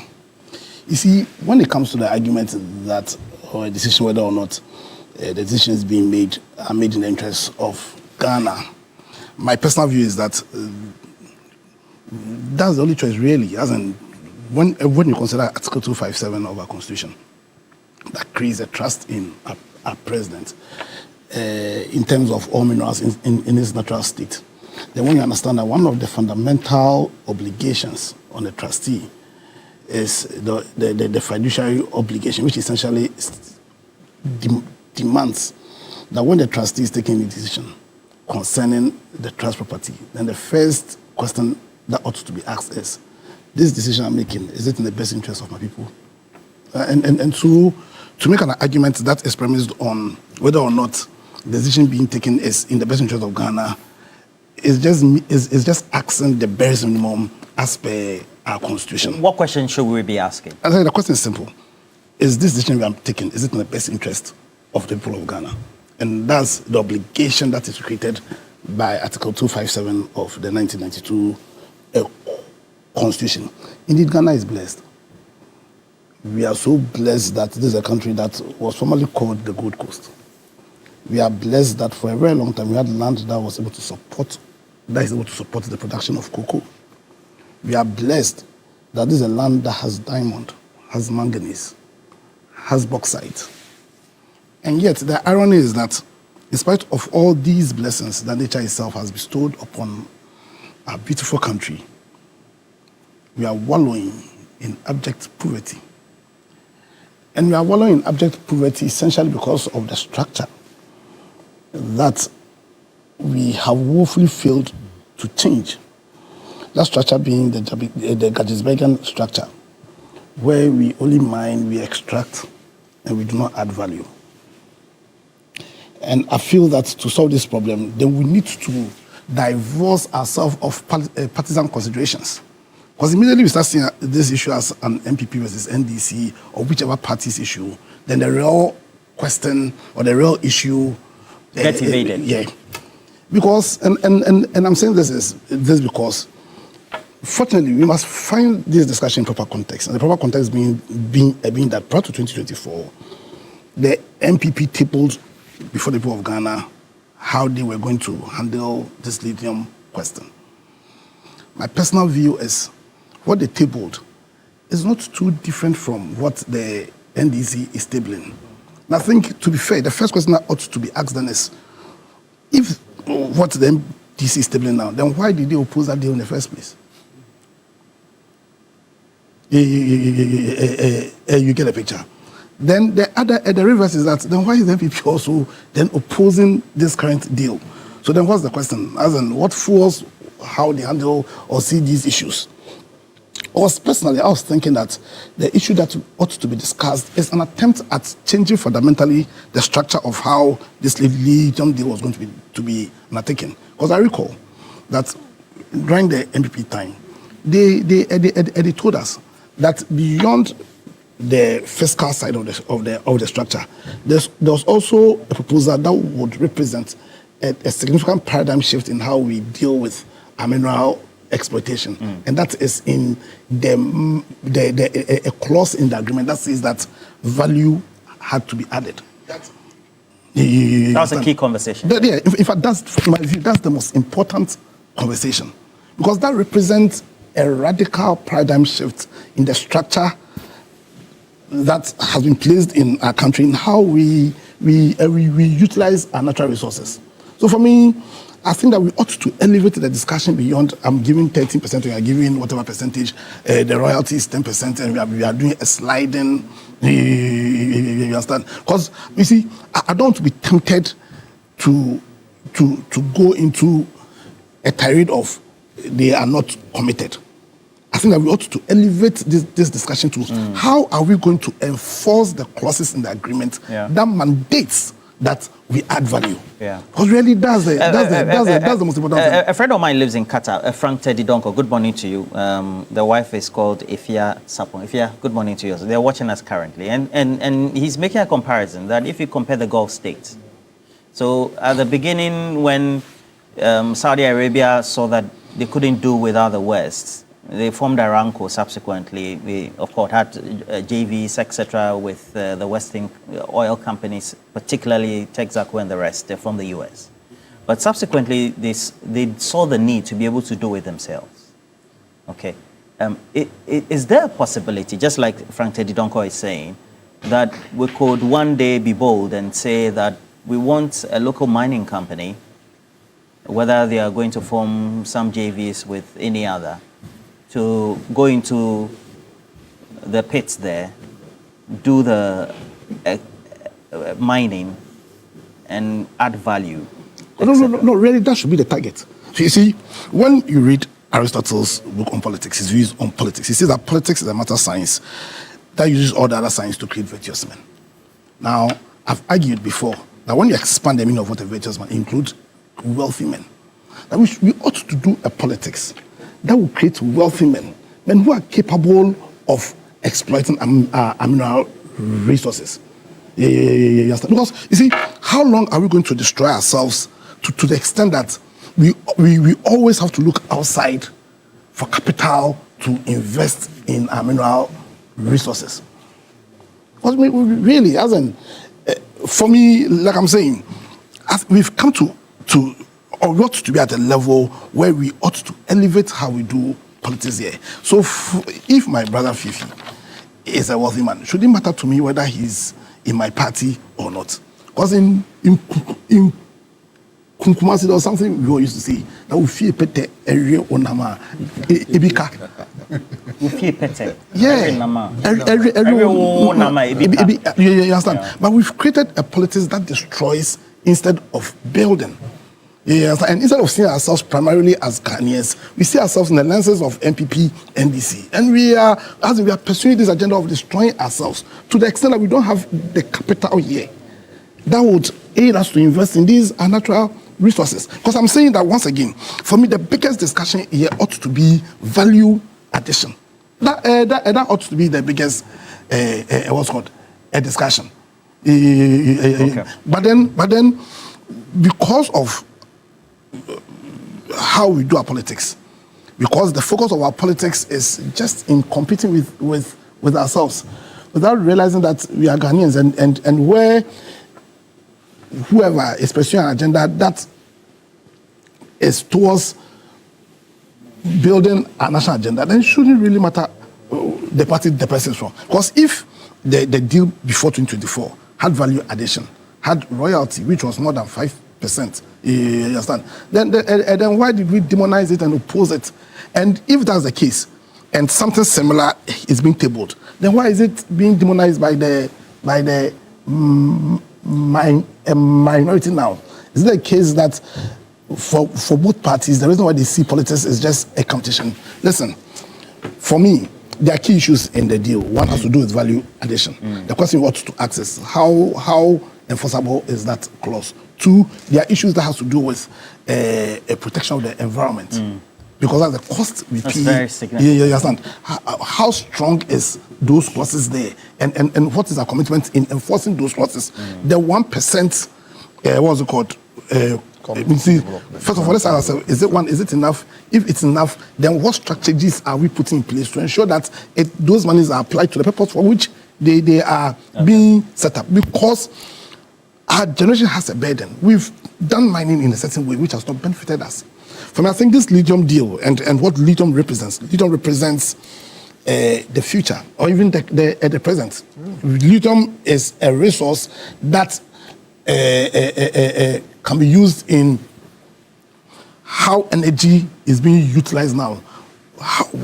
Where do Ghana see ourselves in that chain? Are we going to see ourselves at the bottom where we just extract and export, or do we see ourselves as partaking in the upper echelons of that supply chain? And you understand? And that's why I feel that we ought to discuss critically the value addition clauses in this agreement and ensure that they are not just mere words, but they are words that will be enforced to the benefit of all Ghanaians. Okay. So, that's the lawyer. Oh, sorry, Dr. Tutubuain. Yes, sir. How do we make sure everybody benefits? All sides are happy, because clearly we have this out of the way now. Yeah. So, Papa Ro, let me say good morning and happy Eid to our panelists and also to our Muslim brothers and sisters who are listening to us.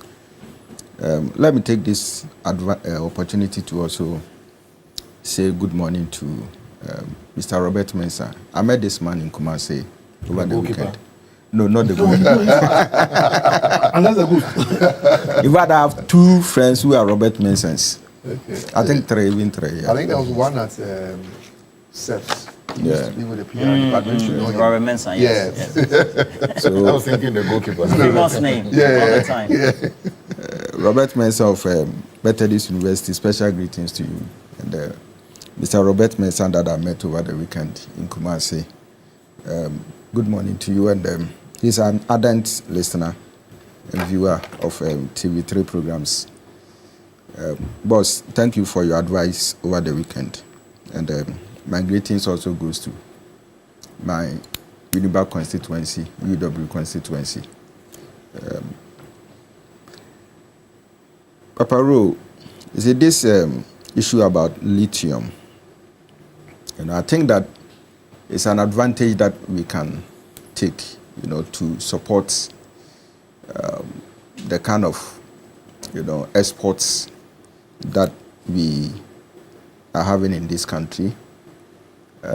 Obviously, it has come to add up, to our exports, revenue, and also to be able to boost local economy, especially the people of Infantiman and Oya.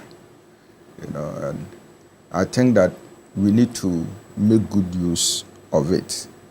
But the key question is what we have discussed, and basically centered around, the government share of investments, which is about 12%, and again the royalties, which initially was 10%, but probably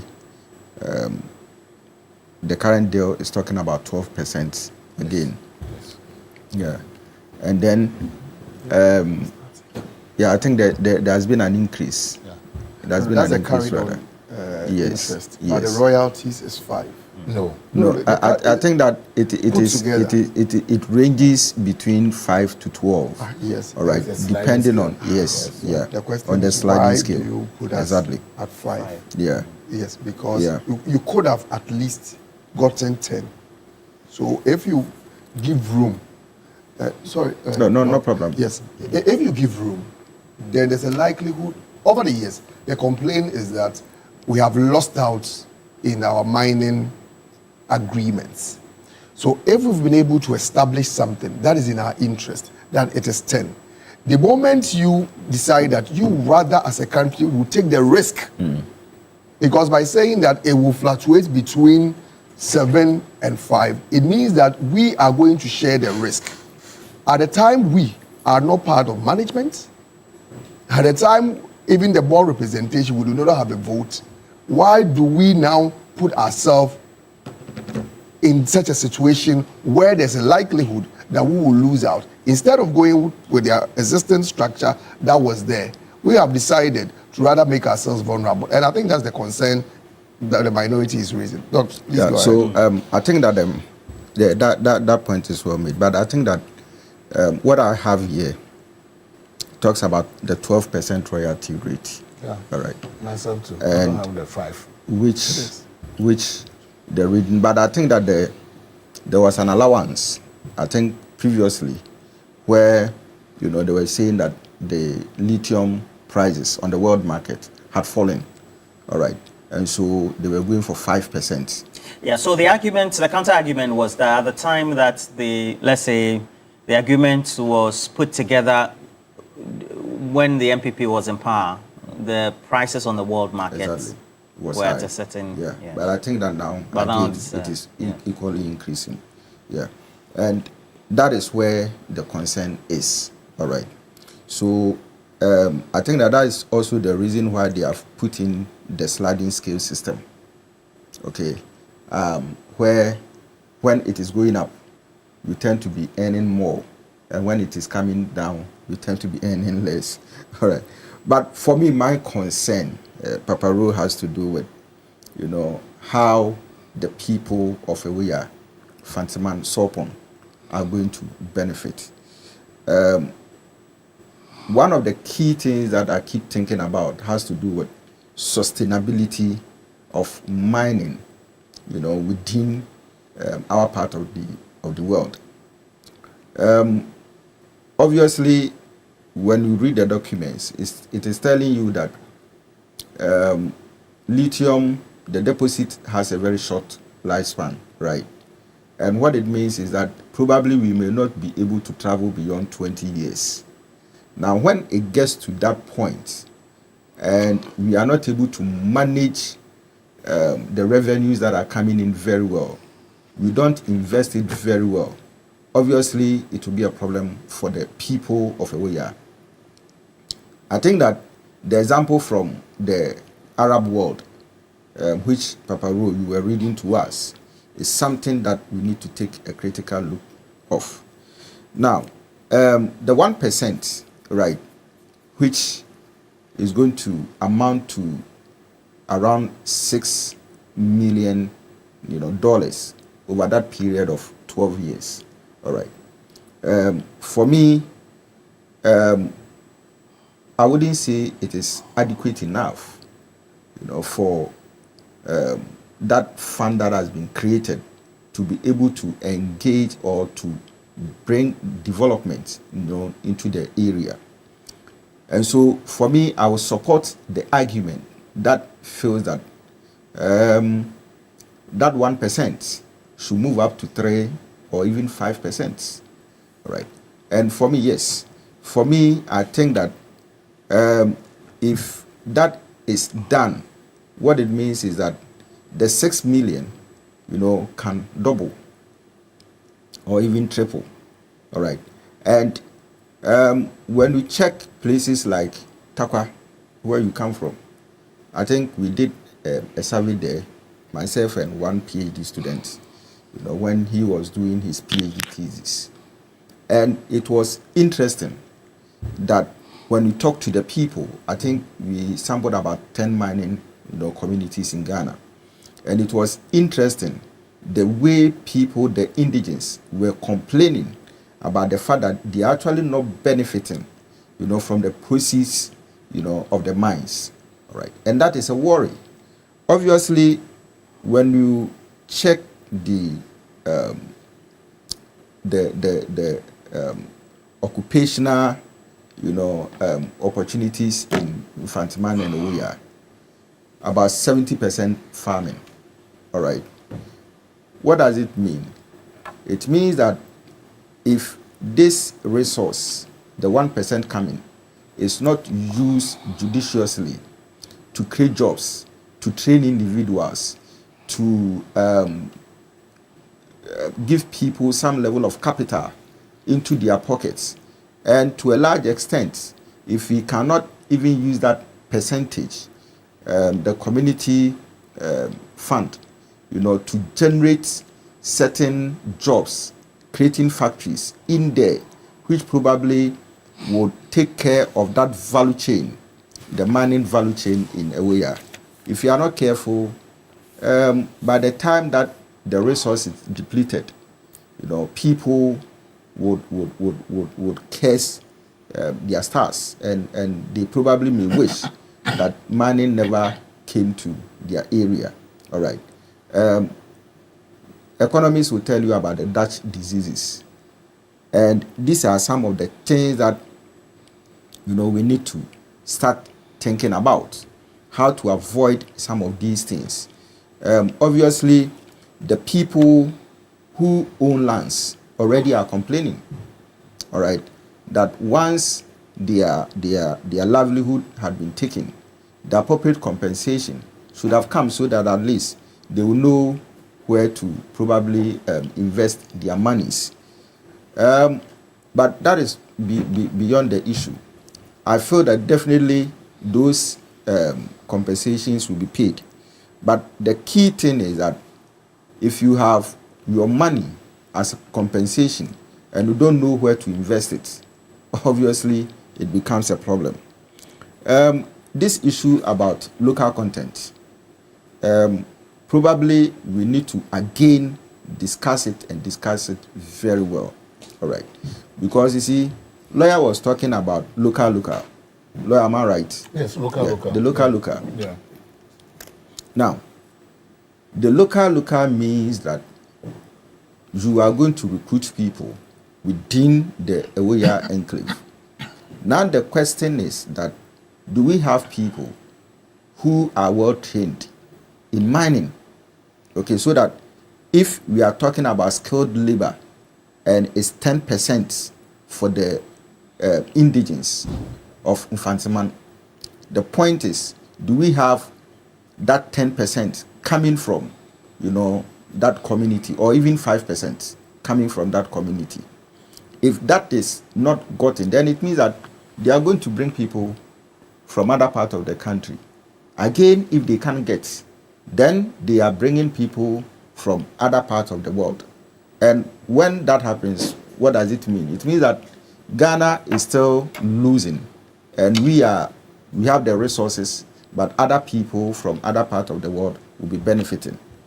This brings to mind the need to channel this 1%, or as I was proposing again and supporting other people, the 3%, into an educational scholarship that will train people within that community within the first 5 years, the first 6 years, so that they can take up responsible positions within the mining.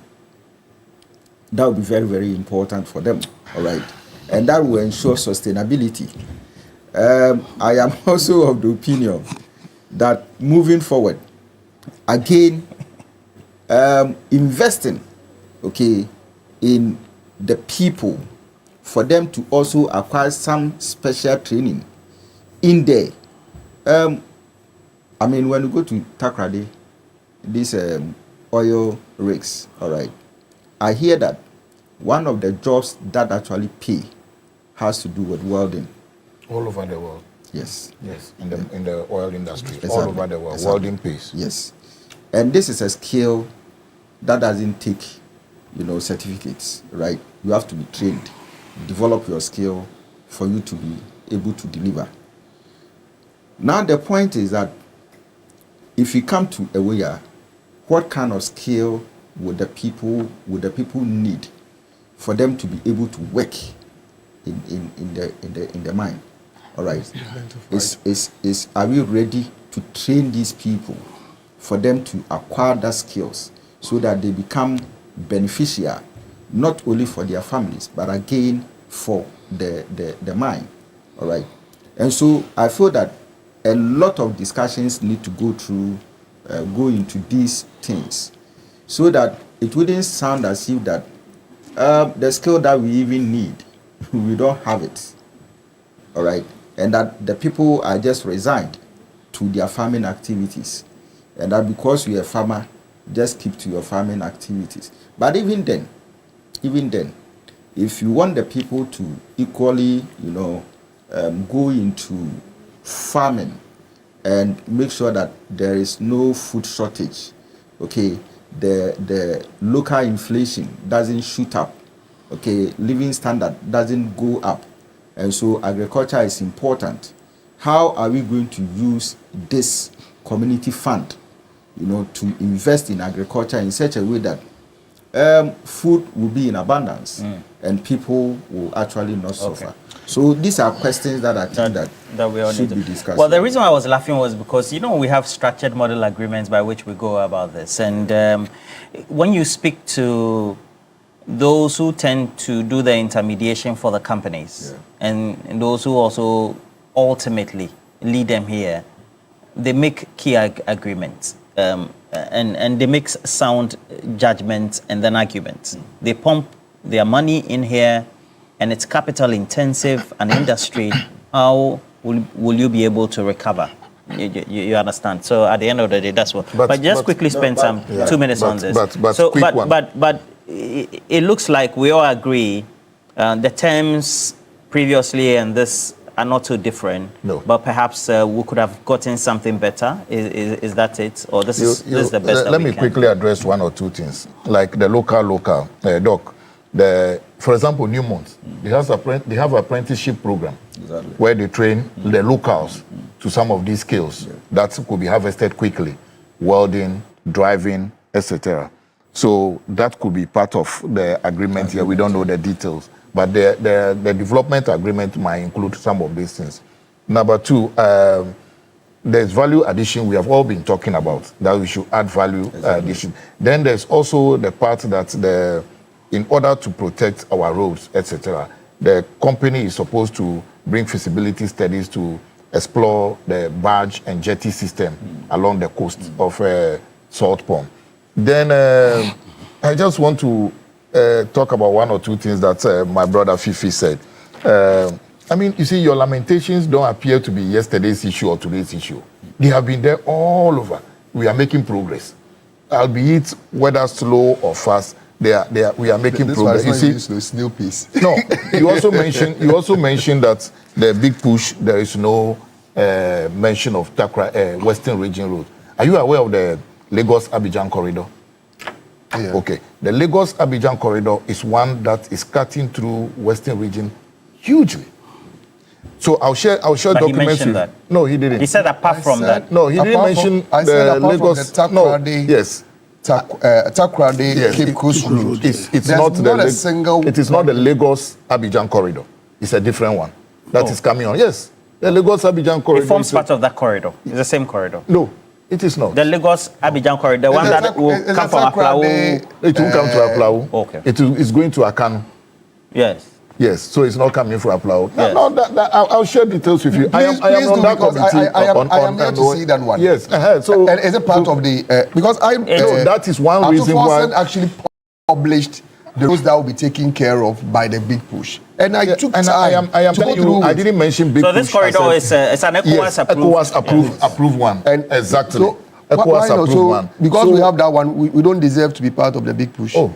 No, I didn't. To quote the words of Mahmoud Bamia, that would be WAP. Not to hold brief for Fifi. Yes. Fifi is really? WAP logic. Yes, that's what he said. That would be WAP logic. Yeah, yes. but Fifi is talking about beyond the main corridors. You know, we have other big push projects that are linking. Government is committed. The president says funds are ready. And cities in the various regions to access. And that one. Okay, let me say, when you were talking, I've been asked by my brother here to be quiet. So I try to be quiet. Look, for some reason, let me understand what you meant by lithium has a short lifespan. No, he means the deposits there. The deposits. Yeah. The quantity that has been the time period for mining. Yeah. Okay. Then also the idea that mining alone will raise the local inflation. You see, mining alone cannot translate into the development of an area. It is good. Way before I went to Takwa, I was told that if you're able to live in Takwa, you can live in anywhere in the world. And indeed, those days that maybe Kenke is, I don't know how much Kenke costs here now, it's a bit high in Takwa. So if the mining personnel gets more money, those who sell also sell higher. It's sort of... So that's why I was talking about the fact that even if it is about agriculture, right? Yeah. I will address that. I'm addressing what Fifi said. Even if it's about agriculture, you see some of these mining companies, because they have the responsibility to do reclamation, they train some of those in farming into their environmental and reclamation programs. Let us be looking at what we can get out of this agreement and out of this project that is coming to bear. Now, finally, you ask whether we can have, or somebody asked whether we can have local mining companies. We used to have state gold mining companies.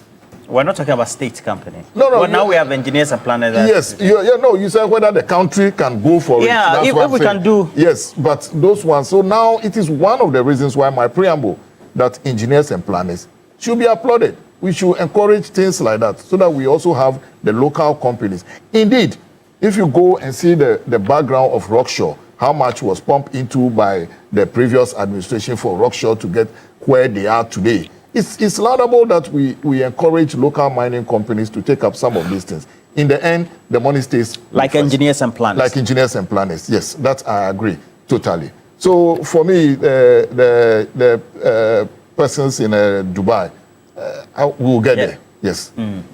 All right, Fifi, just 2 minutes on this, then we can go to Guta before we wrap up. Thank you. It's refreshing to note that today as Ghanaians, we must encourage local companies to do well, no matter who it is or where the person comes from or the person's relationship. Fifi, what are you insinuating?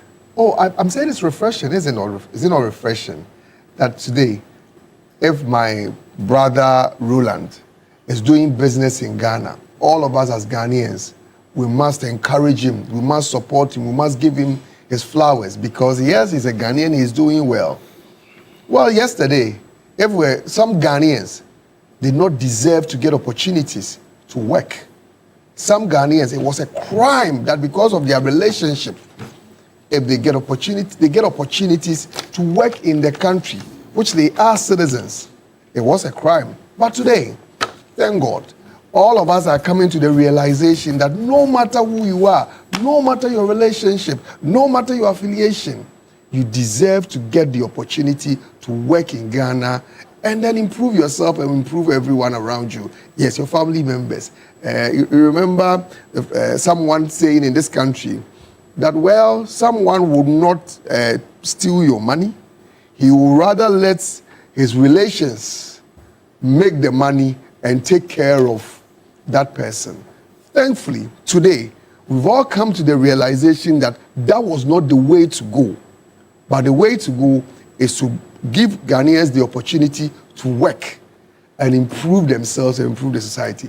Thanks be to God. Maybe this is what reset has done to some people that, well, when we're not at the stage of reset, some people did not deserve to get the right for example, to work. Exxon Cubic. Exxon Cubic didn't deserve because Exxon Cubic wasn't Ghanaian. You remember Exxon Cubic? But you see, this very lithium deal we are talking about, in 2002. You have 2 minutes on this. Yes, thank you.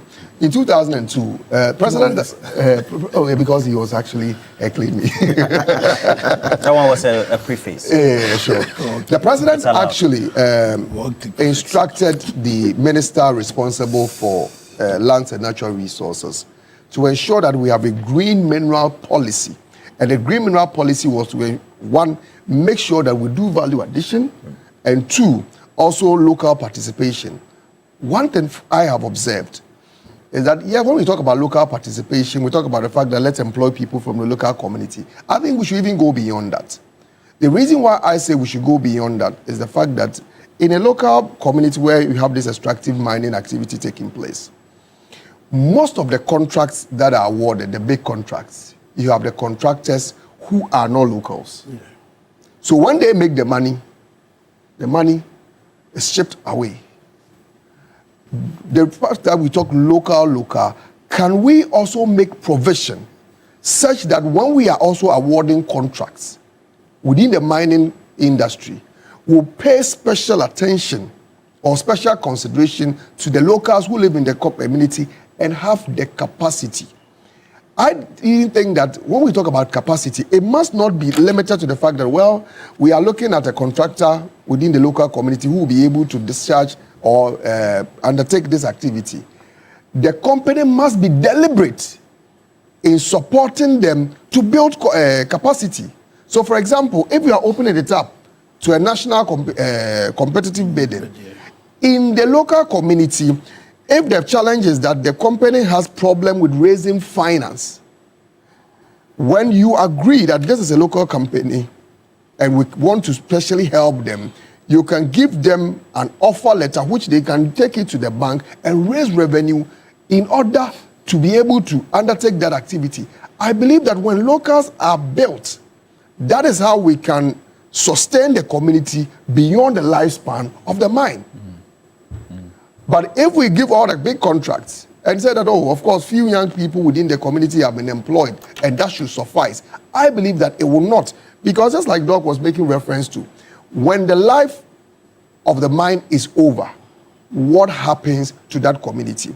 The people who, because of the mining activity, have been able to build houses, have air conditions in those houses, living, buying, using certain cars, how would they finance their lifestyle?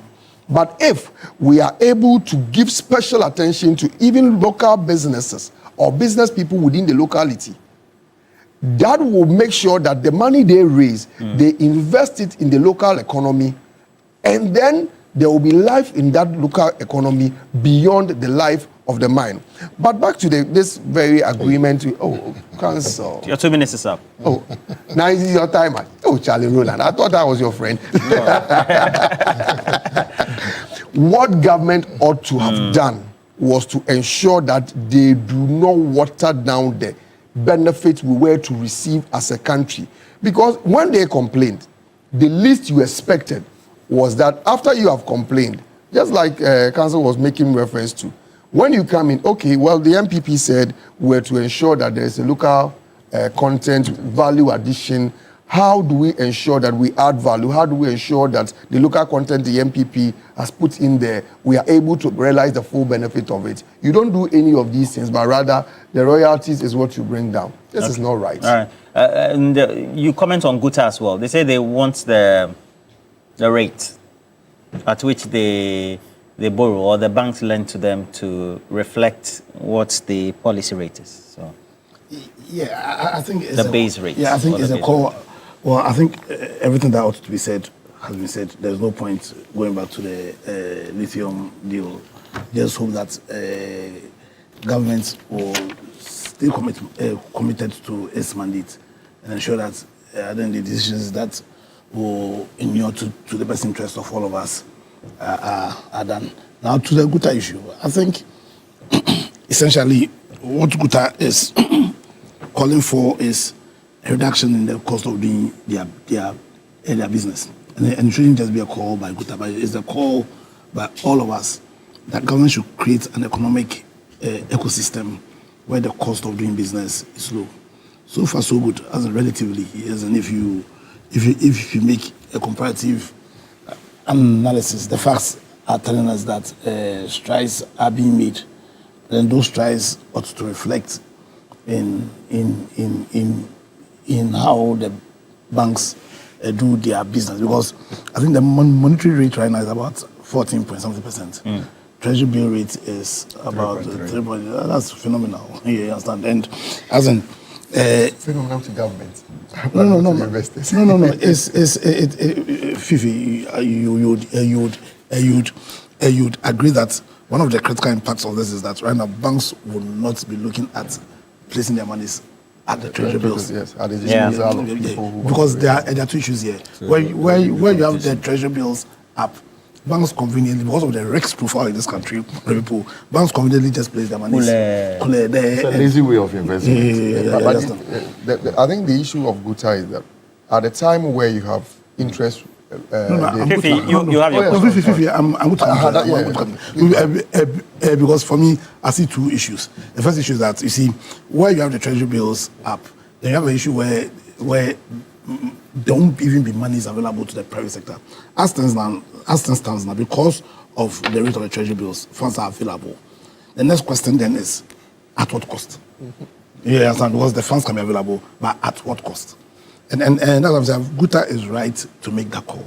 To make a call that says that it's not enough just having the monetary rate at 14%, but it ought to reflect in how banks rate. Now, when you read GTP, I don't know how to say the GTP, the UP's GTP, I think the economic cluster, where we make a big case for government deliberately building its SMEs. And then one of the core players or core objects that we call on government to do is the government should use its monetary rate to create what we call a government loan guarantee scheme. Yeah, and this is not something that is new. It's done by a lot of people. Because you see, you want to deliberately build your SMEs, and one of the core ways of doing that is to make available capital to them. But you see, capital represents the air that businesses breathe. And so beyond you reduce your monetary rate to 14, because the fact of the matter is that the banks, can Bank of Ghana force the banks to reduce their rate? No. They can't do that. They cannot, except in communist states. Yes. They can use moral suasion. Yes, but as in, you can't force them, force them. No. But you see, what the Bank of Ghana can do is to work with the finance minister and do what we call the government loan guarantee scheme, where you create a guarantee for the banks such that small and medium scale enterprises can have access to concessionary loans from these banks because of the guarantees that you have placed, put in place to ease the cost of doing business. You understand? Now, fortunately, we have the 24-hour authority now. Fifi, don't laugh. I don't know if Fifi laughs. You rather caused me to laugh at this guy. I was just excited. No, you want to be excited. You want to be excited. And you see, we must, I'm not saying criticize, I'm saying critique. We must critique the law and ensure that what the law says or the obligations the law creates on the authority happens. Because one of the core mandates of the authority is to promote SME development. Now, how are they going to do that? Now, you promote SME development, one, by creating institutions that will give institutional support to the SMEs by way of advice on corporate governance. Now, you can also do this by creating systems that will make available to the SMEs the capital they need to survive. I think all these things are in the 24-hour economy authority, as in the law, the obligations. And it's on this basis why I'm asking that one of the easiest way they can do this is by Bank of Ghana itself. Bank of Ghana creating a loan guarantee scheme. Because see, the SME is so critical beyond the fact that they are one of the critical institutions that can solve the problem of job creation. Banks. No. I said the SMEs. SMEs are one of the critical institutions that is true that can solve the issue of job creation. But beyond they solve the issue of job creation, they can also solve the problem of government's inability to receive or to harness or to get revenue. Because it's one of the fundamental issues that our economy is bedeviled with. We have an economy that is unable to create jobs. We also have an economy where government is unable to generate revenues. And we're unable to generate revenue because of the weakness in our SME space, in our informal space. Indeed, His Excellency Dr. Mahmoud Bawumia, in his speech, as in when he was his first speech as the NPP flag bearer. Which one, this year? No, in 2023, I think, 2024, I think, said that one of the fundamental tasks Nanado asked him to do was to deal with the issues that made it difficult for our economy to be transformed. And for His Excellency Dr. Bawumia, he recognized that one of the key issues was the extent of the informal nature of our economy. Now, one of the ways you tackle this informal thing is, like I'm saying, is by dealing with government giving real support to SMEs. Because then you can use that as a bait. Because when you say an economy is informal, it simply is there are businesses that the government really do not know. So you create this support system that, listen, I'm going to give you institutional support in terms of corporate governance. I'm going to give you support by way of making accessible to you real capital. But the requirement is that it must be registered. You understand? So beyond Guta just calling government to make real this 14%, I feel that government must take that real step by using its power of monetary policy to create a loan guarantee scheme that will cause the banks to give real concessionary loans to our SMEs. 2 minutes for you. Yeah, so Guta. Yes, so I think that Guta score is good. Obviously, when you check the indicators for certain lending rates, the monetary policy rate is 1. We talk about the Ghana reference rate. We talk about inflation and other operational, costs. All right. Another one has to do with the threat of non-performing loans.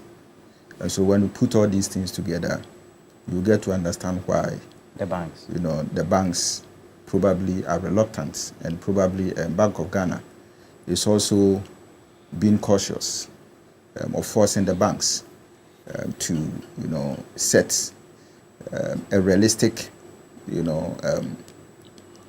lending rate, which will, can be linked to the 14% monetary policy rate. But even if you check the Ghana reference rate, it is around 11.9% or something.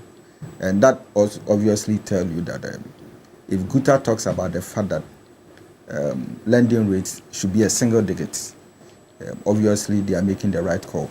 All right. But the state with which we find ourselves as a country now, the macro, economic indicators showing positive signs actually doesn't really add up to the fact that we should, as it is, force banks to do things that they cannot do. Obviously, when you check the default and then non-performing loans, close to 20%, which is very high. Okay, so for every 100 people, 20 people are likely to default or run away with your money. All right, so it's a threat to them. And obviously, Ghana as economy that depends on foreign, economies and all that. I think that the Bank of Ghana can still find a way of dealing with some of these things so that at least SMEs, obviously lawyer said that the single area where we can actually solve this problem of unemployment has to do with SMEs and then entrepreneurs. Okay. All right. If you go to Western countries, these are areas, SMEs are the key drivers of the economy. So why can't we probably see a situation where SMEs would have this kind of freedom, where they can have a lot of financial resources to grow and expand and also create more jobs, for the teeming unemployed youth in this country. Okay. Yeah, 3 minutes. Yes, just to add to what Doc has said, there is one bit that perhaps he has omitted out of not deliberate, is the regulation bit. Yeah. That the Bank of Ghana requires the banks to keep a certain amount of money as part of the regulation for the reserves, liquidity, capital liquidity, etc. And you know that they have two sources of money, the equity, the shareholders, and our deposits, and the monies they borrow to us. And they cannot borrow their capital throughout. My bit, yes, they cannot lend their capital throughout to all of us. The bit that worries me is why Guta cannot engage government directly or cannot engage Bank of Ghana directly. I feel that now maybe they've done, I'm not aware. But looking at the politics we play, the moment you take certain steps, you are already trying to create a barrier within the discussion. So really? Guta has always been one of the main advocacy and pressure groups in Ghana. And yes, once they talk, the government will have that is why I'm encouraging them to engage. Be less sensitive. Yes. You're being too sensitive because. Okay. Yes. No. I said I put a caveat that I don't know whether they engage. Maybe you are reading too much into. Yeah. Oh, maybe the two of you are reading too much into. But mine is on the surface. But the thing is that our economy is just coming out of the woods. So I think that I will yield to what doctor and lawyer have said, that we need to create an enabling environment for SMEs. That is where I am saying that, again, if the 24-hour economy comes on stream properly, so-called, then some of these pressures will be taken off. Allow Fifi to fill the day. But when all that begins to yield fruits, then the concerns of Guta will be totally addressed. So for me, again, there is nowhere, maybe in the communist countries, where the central banks can force the banks to set a lending rate. No, they can only set their own trading rates, the one they trade with the other banks. But the coming days, to me, look very good, and Guta should expect that some of these things will come to fruition and the policy rates will come down. All right, Fifi, on this, Guta. Yes, thank you. But there's a reason why the banks also don't take the risk, right? Of course, and it is based on data. The banks are not philanthropic organizations. Yes. They are there to do business.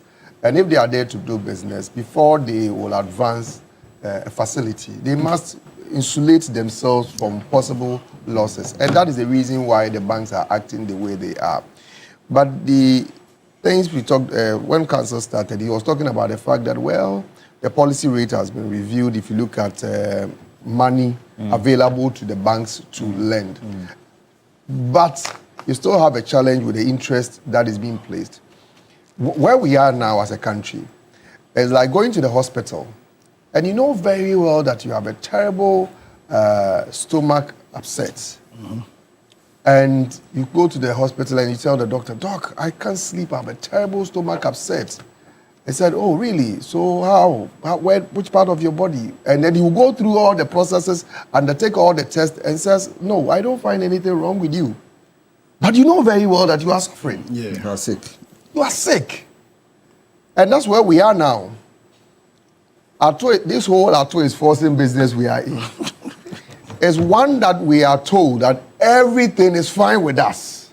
But indeed... Who tells you? Oh, Council. I thought I would listen to you. I wasn't the one who asked the question. He asked me the question.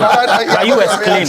You exclaimed. No, I sighed. You sighed. I sighed. No, I sighed. I just sighed. I just whatever that is pinning you. Okay, so you are not too responsible. Yes. So I asked, who is giving you that sort of... No, to have a whole house, part of our August House of Parliament, waving the white handkerchief saying that Ato is forcing. Indeed... Oh, but we had a former finance man who even wore white. Oh, but that is just one person. Okay. But the entire side of the house, they were waving the white handkerchief. That all is well. It's like the doctor telling us all is well. But when I go to the bank to raise a facility to do business, the interest is about 24%, it's about 22%. And that's what Guta is talking about. Then all is not well with me. If we are waving a white handkerchief, meaning, oh, the exchange rate is better, cost of doing business come down, but you have electricity bill skyrocketing. Is it all well with me? No, all is not well with me. There's a problem. You have state agencies, not even private sector, state agencies reviewing their fees and charges, some to over 100%, where all is well, where the economy, all the fundamentals are good. If inflation is about 3%, why will state agencies increase their fees and charges over 100%? Then it means that there's something significant that is significantly wrong with the system we are operating. Meaning, well, we're not out of the woods, but it's being communicated like that? Oh, I admit that as a country we've had our issues. But the impression that we seek to create, it is far from our reality. Our reality is that there are challenges. And I like the fact that this is coming from Guta, not from the MPP. Because you realize how sensitive my brother was the moment he realized that, oh, someone was complaining. And this is Guta. And just as you rightly pointed out, Guta as an organization, no matter which political party is in power, have made their point clearly. But the fact that Guta is talking about it, not the MPP saying that, please, the numbers you are telling us, it is not reflecting in our lives. And they are saying that, oh, well, maybe they should go back door. Back door for where? We are suffering. You don't want us to talk about it. Oh, no. You see, allow me to make my point. The good thing is that previously, 2 years ago, I won't get a chance. 2 years ago, yes, 2 years ago, you buy something in the morning. By afternoon, you go. The price changes. By evening, the price changes. We don't have that. Council, the effects we don't have that of today. this high interest rate is the fact that people will not be able to do business. What was it under MPP? Tell us. Oh, so the reset is about MPP. Oh, no, we have reset it. So tell us. And the reset is not reflecting, and the people are complaining, and they still want to talk about the MPP. The people, the complaint, the feedback should tell you that what you are praising is not reflecting. After all, this whole exercise of changing government is to make our lives better. If we've changed government, if you've given us an indication that things are going well, and the feedback you are getting is that no, things are not improving. My friend was talking about the fact that we are waiting to see the 24-hour economy law reflect? And that is the challenge.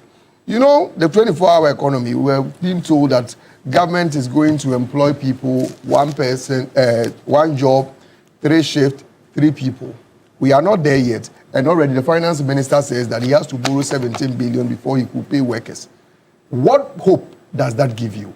It is only an indication that what we are being told is not the reality. And the earlier government pays attention to the reality, something that will reflect positively in our lives and not the optics, the better it will be for all of us as a people. Thank you. Fifi Boafo, thank you so much for passing through. And then also Laya TK, thank you as well. No, can I just have a second? They always refer to 2016, yet they don't want us to talk 2 years ago. He's talking about 24-hour economy. The point is that Dr. Tutu, the world did not start in 2022. Tell us the rates under MPP. You buy even cocoa in the morning, 5 cities, in the afternoon is 7 cities, in the night it is 15 cities. To look for 17 billion.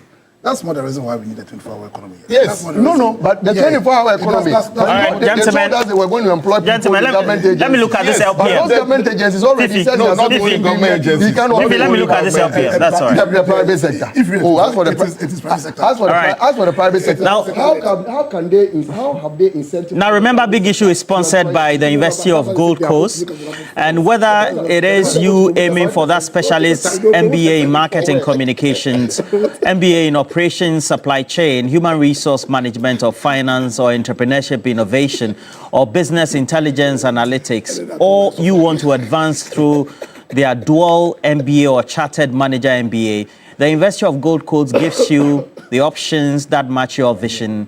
And this is what you need to do. Your next step is an MSc in international relations. They have it as well. Communications degree, international marketing, degrees in international law, that will be MSc as well, security diplomacy, MSc in accounting and finance or HR, and LLM, and as well as in international law, security diplomacy or MA in biblical studies, practical theology. They remain your pathway because it's open. They have their April admissions now on. Make sure you apply. Go to their website, get the latest updates on their socials as well, and call them now. This is what you need to do. They've decided to do this package to make sure they take into consideration your working life, how you have to pay in installment, and so they make it easy for you. Call them on the number 026-388-8555. We're taking a break. We'll be right back.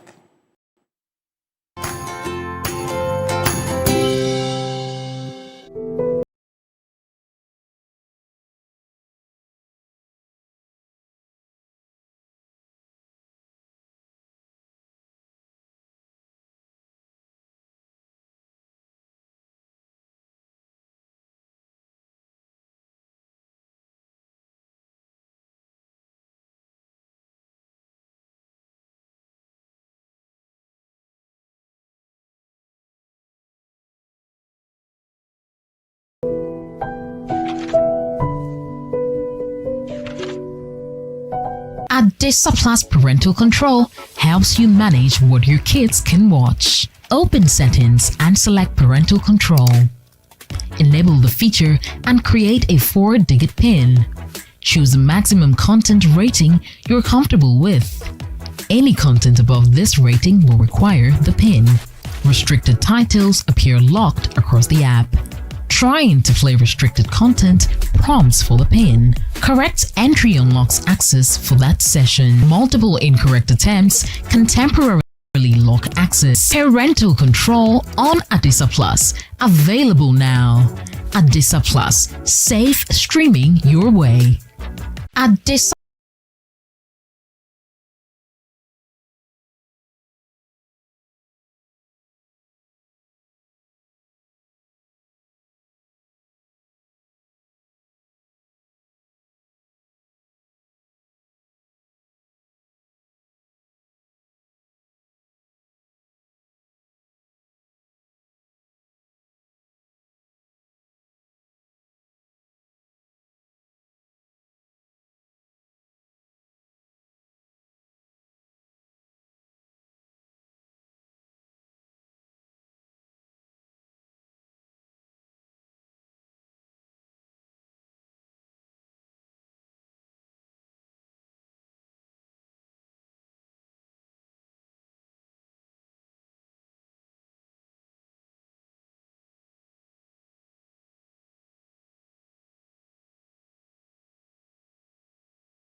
Mr. Soa, Evans, after the show today, we're going to do the Kakalika dance because I say, style. You're welcome back. You're watching TV3 Newday.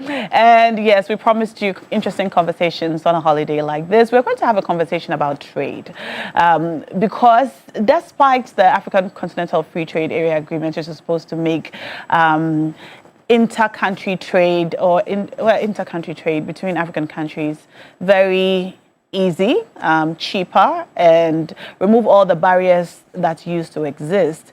Still, the trade potential here in Africa still remains underutilized. And among other things, the things we complain of include border delays. Very recently, there have been conversations about the absolutization of certain produce, certain commodities in Ghana to be traded by land. It includes rice, oil, textiles, among other things. And this is something that has raised a lot of concern among traders and consumers alike. This morning, we're going to have a conversation on continental trade. And I have with me in the studio Mr. Stefan Miezan, President of the Ghana National Chamber of Commerce and Industry and the first Vice President of the Federation of West African Chambers of Commerce and Industry, Pawasi. Good morning, sir. Good morning. Great to have you in studio. Great to be here too. And happy holiday. Same to all of us. Did you bring us Amelia Wachi? That is our greatest need this morning. I speak for everybody in the studio. That reminds me of when I used to be in the secondary school. Okay. Going for morning breakfast, young boys will always go and have Wachi in some corner. On the side. Yes. Instead of the mori cocoa and bread that the school will provide. Well, good times. Anyway, it's great to have you. Thank you. Why is this conversation important? Now, just like you started, we have the AFTAG, which is supposed to help us to integrate and trade more amongst ourselves, but very little action is seen. The Federation of West African Chambers of Commerce is the block of the West African which is the West African bloc. And we have private sectors, which is also led by the Chambers of Commerce. And we want to bring practicality to some of these things. Like you mentioned, Ghana has indicated that some produce would have to be shipped by sea alone. Recently, Burkina has also blocked the tomatoes. Mm-hmm. So a lot of these things are happening. And all of these things also it's actually affecting trade, which is also an issue of the private sector. So that's why we are gathering tomorrow here in Ghana, all the presidents of the Chambers of Commerce, to be able to look at some of these challenges that we are facing as industry. It is very important because private sector, it's always the engine of growth of every economy. So it is important that we meet tomorrow to discuss these issues. What time is the summit, and is it open for all to attend? Who can come? It's tomorrow at 10. It's starting tomorrow at 10. Because of NOMES, we actually put up a Google registration platform, so people are supposed to register. That is one of the ways, and it's also open for other people who are interested to the captains of industry and members of the business community. Where is it happening? It's happening at Labadi Beach Hotel. Okay. Tomorrow. All right. And for those who can't attend in person, I suppose there's a way to attend. Yes. So we also have the Zoom link. We also have the online version as well. And where can we find the links? It's on YouTube. If you go on GNCCI TV on YouTube, you'll find the link there. All right, great.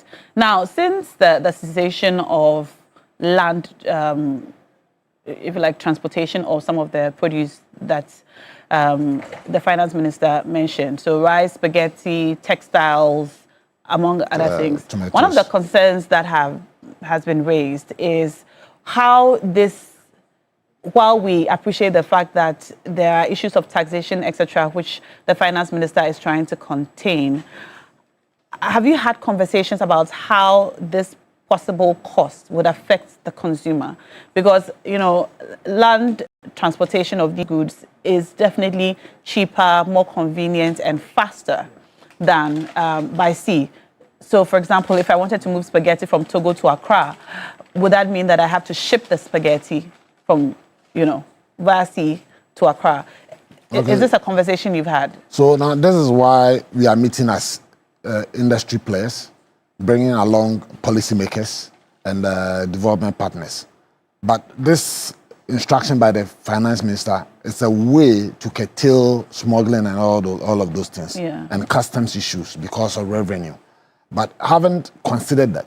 We also have to look at its implication to the private sector. Like you said, if we have to ship everything, if somebody has to bring spaghetti from Togo to Ghana and has to go through sea, how does it affect the consuming public? Cost goes up. So having said that, with the policy that the government has issued, how can the private sector also come in with policy suggestions and policy advocate for the government to look at things like that? What are some of your suggestions? They are dicey. Cost is going to go up. Government is also looking at revenue. So how do we come together with our concerns as private sector and government policy and do citizen action towards that, so that in the long run, private sector is not affected. The consuming public is also not affected because cost goes up. So these are some of the things that has made it very important, this gathering of the private sector and policymakers and development. And how do policies like this also affect our trade relations with other countries in the sub-region? So the whole issue of the continental free trade is to be able to trade amongst ourselves. Yes, the ease and convenience of trade. Now people are being protective. Yes. So you are looking at Burkina Faso, for instance. Okay, you are looking at Ghana. You are looking at so many other regions, sub-regions that are also protecting interests. Not too long ago, you remember Nigeria blocked the borders, not allowing rice to be imported. So all these things are protectionist activities that are going on. But summing it all up, eventually it affects the consumer. Does it sin against any international conventions? Not really. Because aside the AFTA, which is something that we all have signed on to,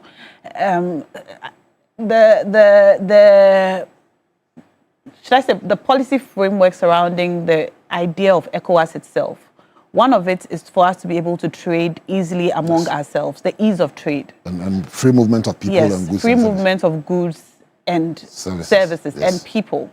So a policy like this that, while the sea option is available, it seems that it sins against the free movement, because transportation by land is cheaper, is easier, is faster, and so on. I'm sure transportation by sea has its perks too, but for the most part, for the goods that have been mentioned, it would appear to me that there's a lot of land trade. Yes. Are we not sinning against any international convention? So that's why I mentioned that a lot of protectionism is going on. We are sinning against even the AFTA agreement. If the whole idea is for us to be able to move people, goods and services across the continent, because the continent trades amongst the trade amongst the continental players is low. And we've come together to say that, look, let us bring policies or anything that allows us to freely move goods and services. Now we are protecting ourselves. Then what would have been the essence of this agreement? So obviously we are sinning against, particularly even the Continental Free Trade Agreement. We are sinning against. But how have we even gotten here to start? How did we get here to start with? Because it appears it's actually cheaper for us to trade with the world than for us to trade among ourselves. With the Western. It's cheaper, for you to order something from China. On Temu, for example, you will get it faster than sometimes if you try to ship something from South Africa, for example. How did we get here? And from the way you see things, does it look These are logistical constraints. Okay. This is no news that until recently, when you want to ship something to even Nigeria, sometimes it has to get out of the continent, then it comes back into the continent. Okay? So these are logistical constraints. So the gathering of the members of the chambers, the presidents of the chambers of commerce are to look at some of these things. But what is the essence of traveling to Cape Verde or Guinea-Bissau, and then I have to travel to France and come back to Guinea-Bissau? Okay? Even if I have to have a direct flight, why should it be so expensive when it's still within the continent? So these are things, the reasons why, as private sector and captains of industry, we are meeting to be able to discuss some of these things and be able to get our governments and the state parties to be able to understand it from the private sector perspective. A lot of times, some of these policies are not also done in conjunction or in collaboration with us. So to understand our points, to understand the challenges that the private sector or the views of the private sector are things that are also not well considered. Let me give you a good example. Recently, we've had the government of Ghana and the Chinese government sign a non-tariff agreement. Yes. Okay. Do you know what it means? Tell me. think that is good. And I have advocated that that policy or that agreement is good on the basis that it's going to help us have a lot of machinery and tools for industry. But to say that the agreement is going to allow the Chinese to flood our market with consumable produce, what happens to industry that we are trying to even develop? Okay? So, and all of these things are things that consultations with the private sector should have been very paramount before some of these things are signed on to. So it is very important why the private sector is supposed to gather and have those. How often do you have this summit? This is the first of its kind ever happening in Ghana. Okay. In Ghana particularly, but the Federation of West African Chambers of Commerce do have it from time to time in different countries, but this is the first time that it's happening in Ghana. And who is attending? So we have all of the 12 West African country presidents with their chief executives. All of the 12. And then we are also expecting the 3 other Sahelian to come. So we are expecting them to come as well. We have the chief of staff, who is our guest of honor, the Minister of Trade, Honorable Elizabeth, who is also attending with us. Myself also, who is the host. I'm also coming. We have captains of industry in Ghana who are also taking part, and also the membership of the Chambers of Commerce. It starts at 8 a.m., you said? 10 o'clock. 10 a.m. How long will it run for? It's a 2-day program. Okay. And every day we are expecting it to run for about 4 hours. 4 so if hours. it's 10 o'clock, we are expecting to do like up to 2. And there are plenary sections amongst all those in those 2 days. Okay. And we have our development partners, Trademark Africa, that is also coming, and the ECOWAS representative is also attending as well. Okay. Is this event sponsored? It's supported. Okay. It's not sponsored. It's supported. Do you want to appreciate So any we of the have GAPOA supporting us because the Sahelian countries import through POA, so they are supporting us. We have Omnicard, which is a company that does fertilizers. They also. Am I supposed to say that? Oh. Okay. So we have that. We have Kabaka, and then we have Bui Power. Okay. Bui Power is supposed to also export power into some of these countries, so they are also supporting us to be able to do that as well. All right. Let me just ask you a couple of questions coming in from some of our viewers. Nee wants to know if this is a ticketed event. No, it's not ticketed. All right. So anyone can attend? Yes. But you need to fill a Google form. Yes. That's compulsory. Not necessarily, but it helps. But you At least recommend it that? secures you that, yeah. All right. Yeah. Now, a lot of these conversations happen, roundtable discussions, big men sit down and talk, but after that, they do nothing. How can we be sure that this is not going to be just one of those talk shops? I really do not dispute the fact that, as for the talk, it has to go on. But the next steps are citizens' actions. That is, for me, that's how I look at it. Because the talk, definitely you have to talk. You have to bring people's mind, because in governance, there are a lot of things that happens. Even there are emergencies that when government is intending to do something, there could be an emergency that has to divert its attention. So you cannot say that you are not doing a talk, but there are a lot of citizen actions that have to be done after the talking. Yes. So, this summit is supposed to end with a declaration. Yes. What's the content of the declaration? So we are looking at harmonization of our system. So let me give you a good example. Very recently we were in Burkina Faso, and we realized that their customs system does not integrate with what Ghana has. So people shipping to Burkina would have to wait at the Paga border for a very long time because everything has to be translated into the French side for them to understand before it's agreed for it to. So we are looking at that connectivity of our region is also important. Those are some of the things, and then we are also looking at issues of youth. I think I didn't mention that. Issues of youth. You know, the population of the West African region is largely on the youth side and also women. So there are programs that we are also discussing that will bring the youth in focus in this. Is this a mentorship of sorts initiative? Yes, mentorship. And the Ghana National Chamber of Commerce has instituted something we call the junior chambers. That is having the chambers of commerce on every tertiary institution, campus of every tertiary institution. You know, currently we do have the TESCON and then the TAIN, which is primarily for politicians. So the Chamber of Commerce has also instituted a junior chamber that is training the youth and mentoring them and hand-holding them in an enterprise. From an early so stage. It's something that we want to scale it across the West African bloc. Okay. So that's one of the major things that we So this is something we've started in Ghana already? Yes, we started already. What are they called? Junior chamber. Junior chamber. Yeah. So it's based on the institution. So last week we've done the Technical University. Okay. We had done UG, the University of Ghana. Last week we did Kumasi KNUST, and then we have just come from Takwa UMAT that we are doing, and now we are looking at UPS and all other institutions. Interesting. How long ago did this start?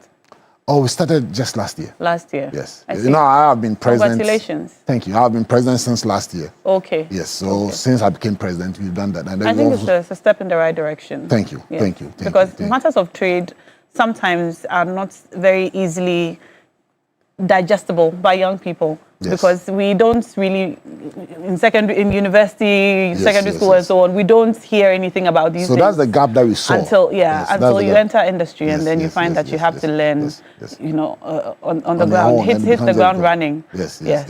And a lot of the learnings are informal. Yes. So that's the gap that we saw, and then we are bringing them to our membership. The Chamber of Commerce has over 10,000 members. So we are availing our membership to the youth so that our members can absorb them if they have internship spaces, train them on challenges of business. You prepare them. Even before they get out of school, they know that, okay, you have to register a business. It's a requirement. You have to be paying your tax. These are the things that are challenging. So these are things that we are doing. I think it's a step in the right direction. A lot of young people are now entrepreneurial. Yes. And, you know, you finish school, you start your business, you don't know your elbow from your fingers. Like, you don't know where to, even how to register a business. And people are doing the wrong thing and getting on the wrong side of the law, that's true. Especially with GRA and so on. So I think that's a good step in the right direction. Thank you. So we want to scale it across the West African bloc. I see. Junior chamber, and it's available in the universities. Yes. I see. So perhaps if you're watching and your child is in the university, you should ask them to look out for the junior chamber and join. All right. Aside these, are there any other expected outcomes we haven't spoken about?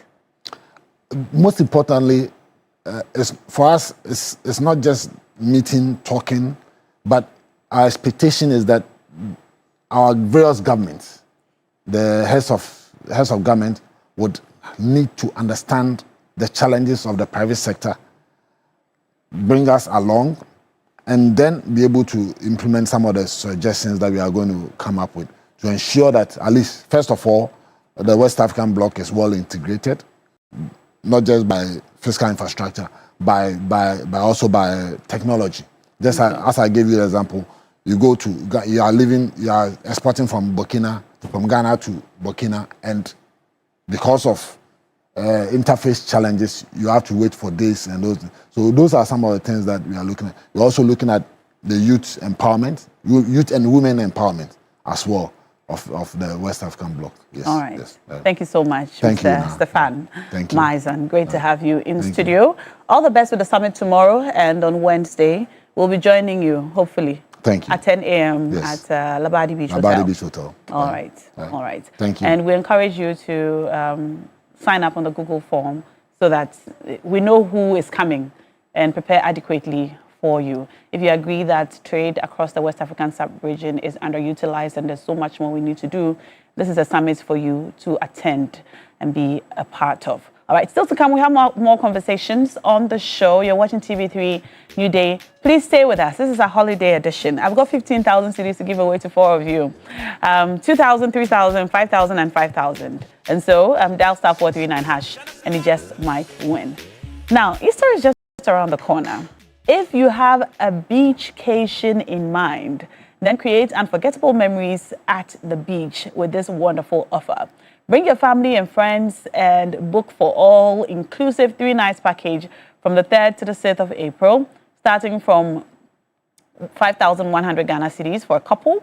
We've also got early bird discounts. Book and pay before the 25th of March and save 10% extra. The package offers our guests free access to all in-house facilities, swimming pool, gym, cinema with popcorn, board games, snooker, and more. You also enjoy free airport pickup from Takrade on Friday the 5th. Terms and conditions apply, of course. We've got fun activities including live band, in-house carnivals, splash playground for the kids, sip and paint, bicycle rides to Maha Village, jet ski, banana boat, party bus ride, trip to Inzulezu, and so much more. Call for your reservation now to avoid disappointment.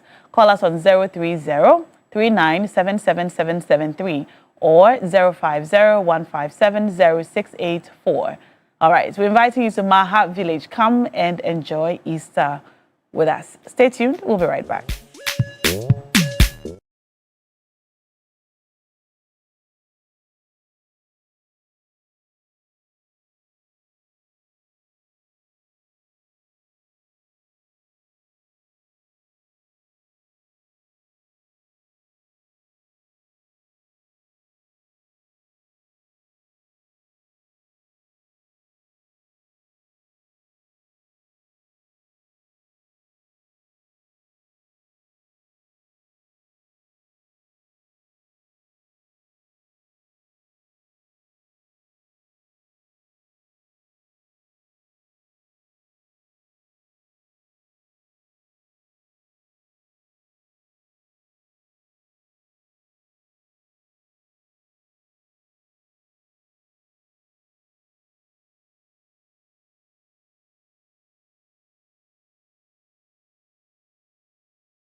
have flooded social media, raising questions about the failure of authorities to protect consumers. Fruits sprayed with coloring to deceive buyers, and fish preserved with formalin, a chemical meant for embalming the dead, end up on dinner tables. Reports of beans mixed with cement, plantain chips fried in plastic, and paracetamol used to soften beans paint a chilling picture of what we eat. At Medina Market, traders insist they use safe traditional methods, claiming they eat from the same food they sell. The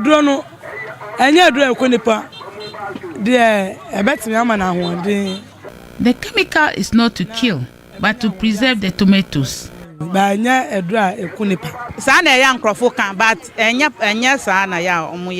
I've been hearing about it. When you use chemicals on the fish, it tears it apart, but I only use salt. They use chemical, that's for sea, but river fish we don't use chemical. When they pour the chemical on the water, it will call the fish so that they'll get more. That's sea, but river there, we don't use that chemical to catch it. Associate Professor of Food Science and Technology at the University of Ghana, Agnes Simpson-Budu, highlights the dangerous use of formalin in fish preservation. Fish that is being displayed on the open, or Kobe, that normally attract flies, and I go and there are no flies hovering on it, I won't buy, because they add formalin. This formalin is supposed to be used for embalming dead bodies. So they use it on the fish, and it puts the flies off because it's preserving the fish, but it's not the right preservatives to be used. On TV3, and that report was put together by my colleague Beatrice Soa, really highlighting the dangers of the chemicals being used by some of our market women or traders just to preserve food, perhaps without getting to really understand the implications on our health. And I do have in the studio with us Mr. Yakubu Adam. He's a toxicologist. Good morning. And happy Salah. Eid Mubarak. Eid Mubarak. Yes, I hope it's been a good holiday for you so far. We are still in it. We are still in the festive mood. So we are still in the celebration mood. Okay. From here, I'm going to continue. Okay, that's nice. So really, we just watched a bit of really what people are doing. But you were telling me earlier, even before we came here, that it looks like it's a bit more than we've even covered. Tell us how much of this you know. And the implications. For instance, each of them, the cement for the beans, what it means for us, the formalin for the fish, and also we saw the paracetamol to soften the beans. Yeah.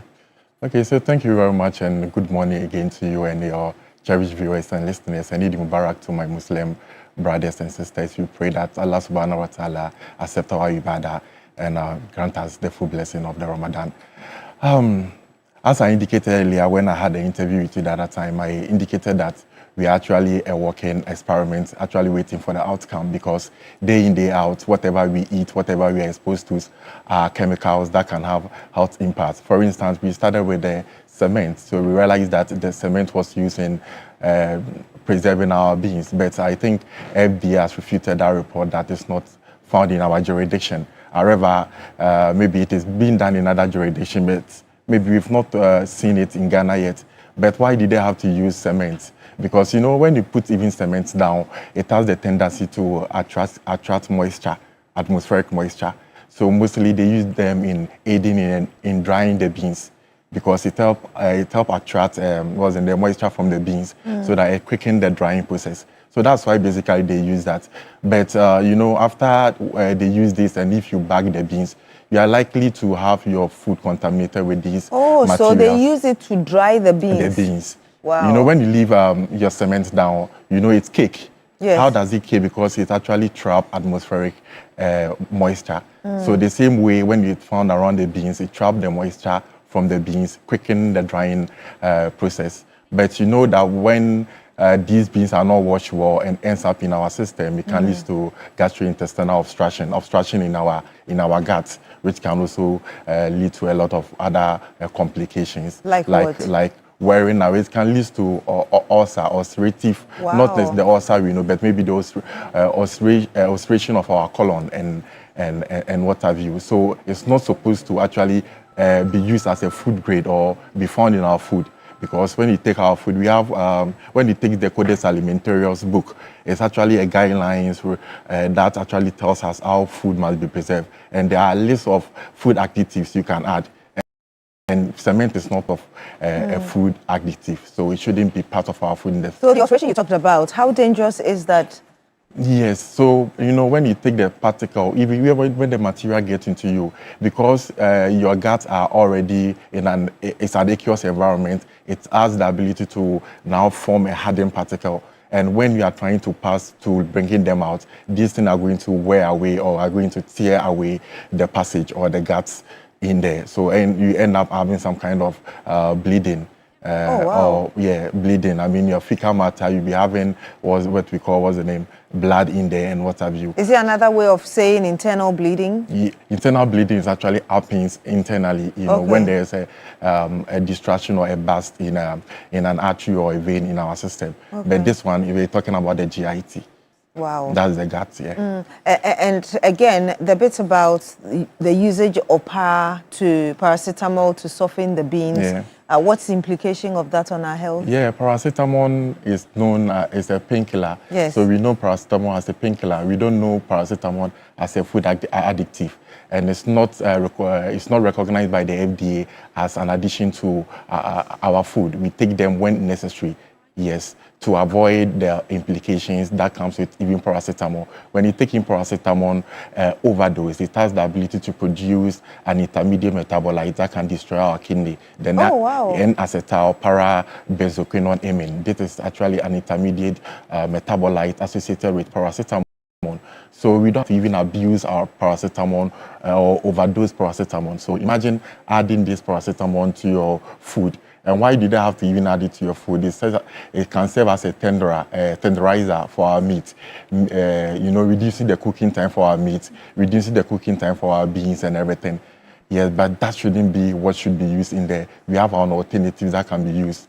But we end up going for the quicker one, which is the paracetamol. So we're actually killing ourselves. So imagine you're actually overdosing paracetamol in you whilst you don't know. Because it has the ability to actually deplete certain antioxidants in us, leading to hepatitis or liver problem. For paracetamol, its major effect is on the liver, though it has some other significant impact on other organs. But the major one is the liver. And then perhaps the last one I'll touch on is the formalin they use for the fish. Yeah, formalin, we know formalin to be an embalmer. We used to embalm dead body. We used to preserve dead body. And when we used to preserve dead body, it's actually allow longevity of the dead body and it will not get deteriorated or decomposed. So when you apply it on your fishes, like the fishes, like live animals, for instance, or the dead animals, for instance, it's preserved them for a very long time. And this has been a practice that other people are trying to employ by making sure that it actually keeps their fish for a very long time. Nobody wants to buy fish. If you don't buy, I have to place them in the fridge. And remember, I have to pay electricity to power my fridge. So if there's another alternative to use formalin, people will go in for formalin. And because of when it comes to light out, infrequent light out and everything, you will not have your product get spot. But formalin is not a food grade substance. So formalin shouldn't actually be found in our food, but we end up getting formalin in our food. And formalin has been known by the International Agency for Research on Cancer to be a group 1 carcinogen. When they say group 1 carcinogen, meaning there's no two way out it. It can lead to myeloid leukemia, that is the cancer of the white blood cells in our bloodstream. Yes, this is more deadlier.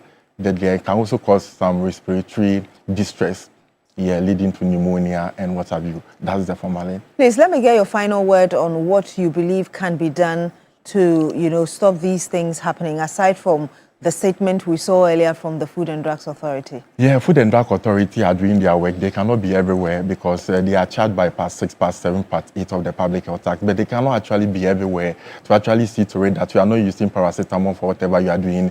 You know, they can't be everywhere. So we have to, first of all, be more conscious about whatever we are doing. We shouldn't be driven by economic gains and end up killing ourselves. You know, the Bible even says we should love our neighbors as ourselves. So we cannot be, because of our economic gains, we end up killing ourselves and what have you. And I also treat the Ministry of Health. You know, the Ministry of, the FDA is actually an agency under the Ministry of Health. They can help secure FDA offices across all the 16 regions.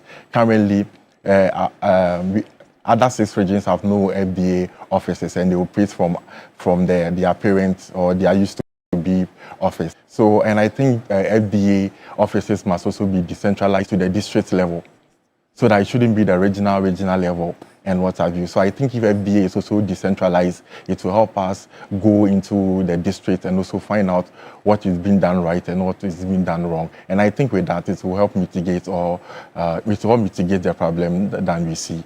Thank you so much, Mr. Adam Yakubu, Thank you for having me. Yakubu Adam, actually, for coming in and sharing your thoughts with us. And Mr. Yakubu Adam is a toxicologist, helping us to understand the impact of these products or chemicals they are putting in our foods. And of course, we'll make time to bring you a lot more about the impact of these. We want to help you celebrate your birthday, and perhaps I can start from here. Rosemond Khan, who is a shop manager, Chic by Siba in East Legon. Happy birthday to you, and we wish you all the best for the day. And we'll continue with the birthdays. But this March celebrates the spirit of Ghana at Achimota Retail Center with the exciting Celebrate Ghana activity lineup. Enjoy ethnic-focused music performances that celebrate the sounds of Ghana and amazing shopping experiences all weekend in March. And while you're shopping, don't miss the Shop Ghana Win promotion. Simply shop from our Ghanaian retailers, Gamel Clothing, any accessories, and the Chop Bar, and stand a chance to win shopping vouchers. Plus, there's more excitement with our Dance Ghana in a 15 seconds challenge online at Achimota Retail Center on Facebook, IG, and TikTok, and a special Eid Holiday Vibes celebrations later in the month. So gather your family and friends and come experience the colors, sounds, and flavors of Ghana. Celebrate Ghana this March at Achimota Retail Center, where culture meets shopping. Achimota Retail Center, your vibes. So let's cash out. We did tell you that today we're giving 15,000 Ghana cedis, 2,000, 3,000, 5,000, and another 5,000. So let's find out which of you has won perhaps the first, which is 2,000 Ghana cedis. The numbers are scrolling. Okay, who is winning this on this holiday today? Numbers scrolling. Okay, 0247 413 -- Congratulations to you. If it's your number, you won yourself, I believe, 2,000 Ghana cedis. Yes. And I did say that we're going to help you celebrate your birthday. So if it's your birthday today, happy birthday to you. And we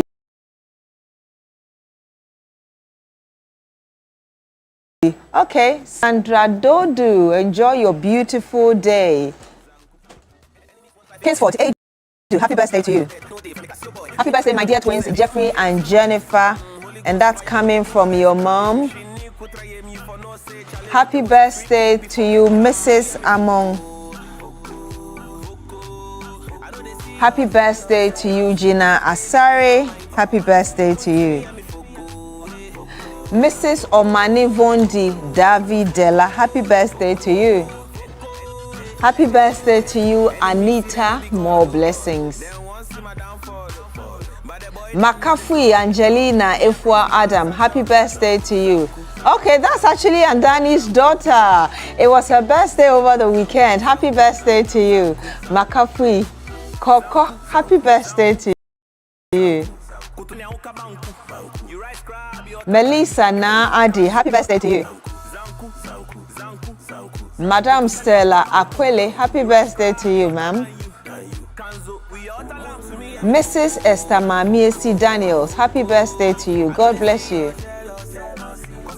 Lady Patience Norte, happy birthday to you, ma'am. 78th birthday to Pastor Hubert Nana Shraha of Pando. Happy birthday to you, 78. Wow. Veronica Dedo Sakite, happy birthday to you, ma'am. Mr. Osefwa Safas, happy birthday to you, sir. Marilyn Elinam Opari Akins, happy birthday to you. Mrs. Esther Mamiesi Daniels, the Lord bless you and keep you for your children. Okay. Togbi Kekosi, the Ace, happy birthday to you, Togbi. Emmanuel Nyantang, happy birthday to you, sir. Mrs. Phyllis Che, happy birthday. Honorable Barnabas Annan, happy birthday to you. Deborah Mankwa, happy birthday to you, ma'am.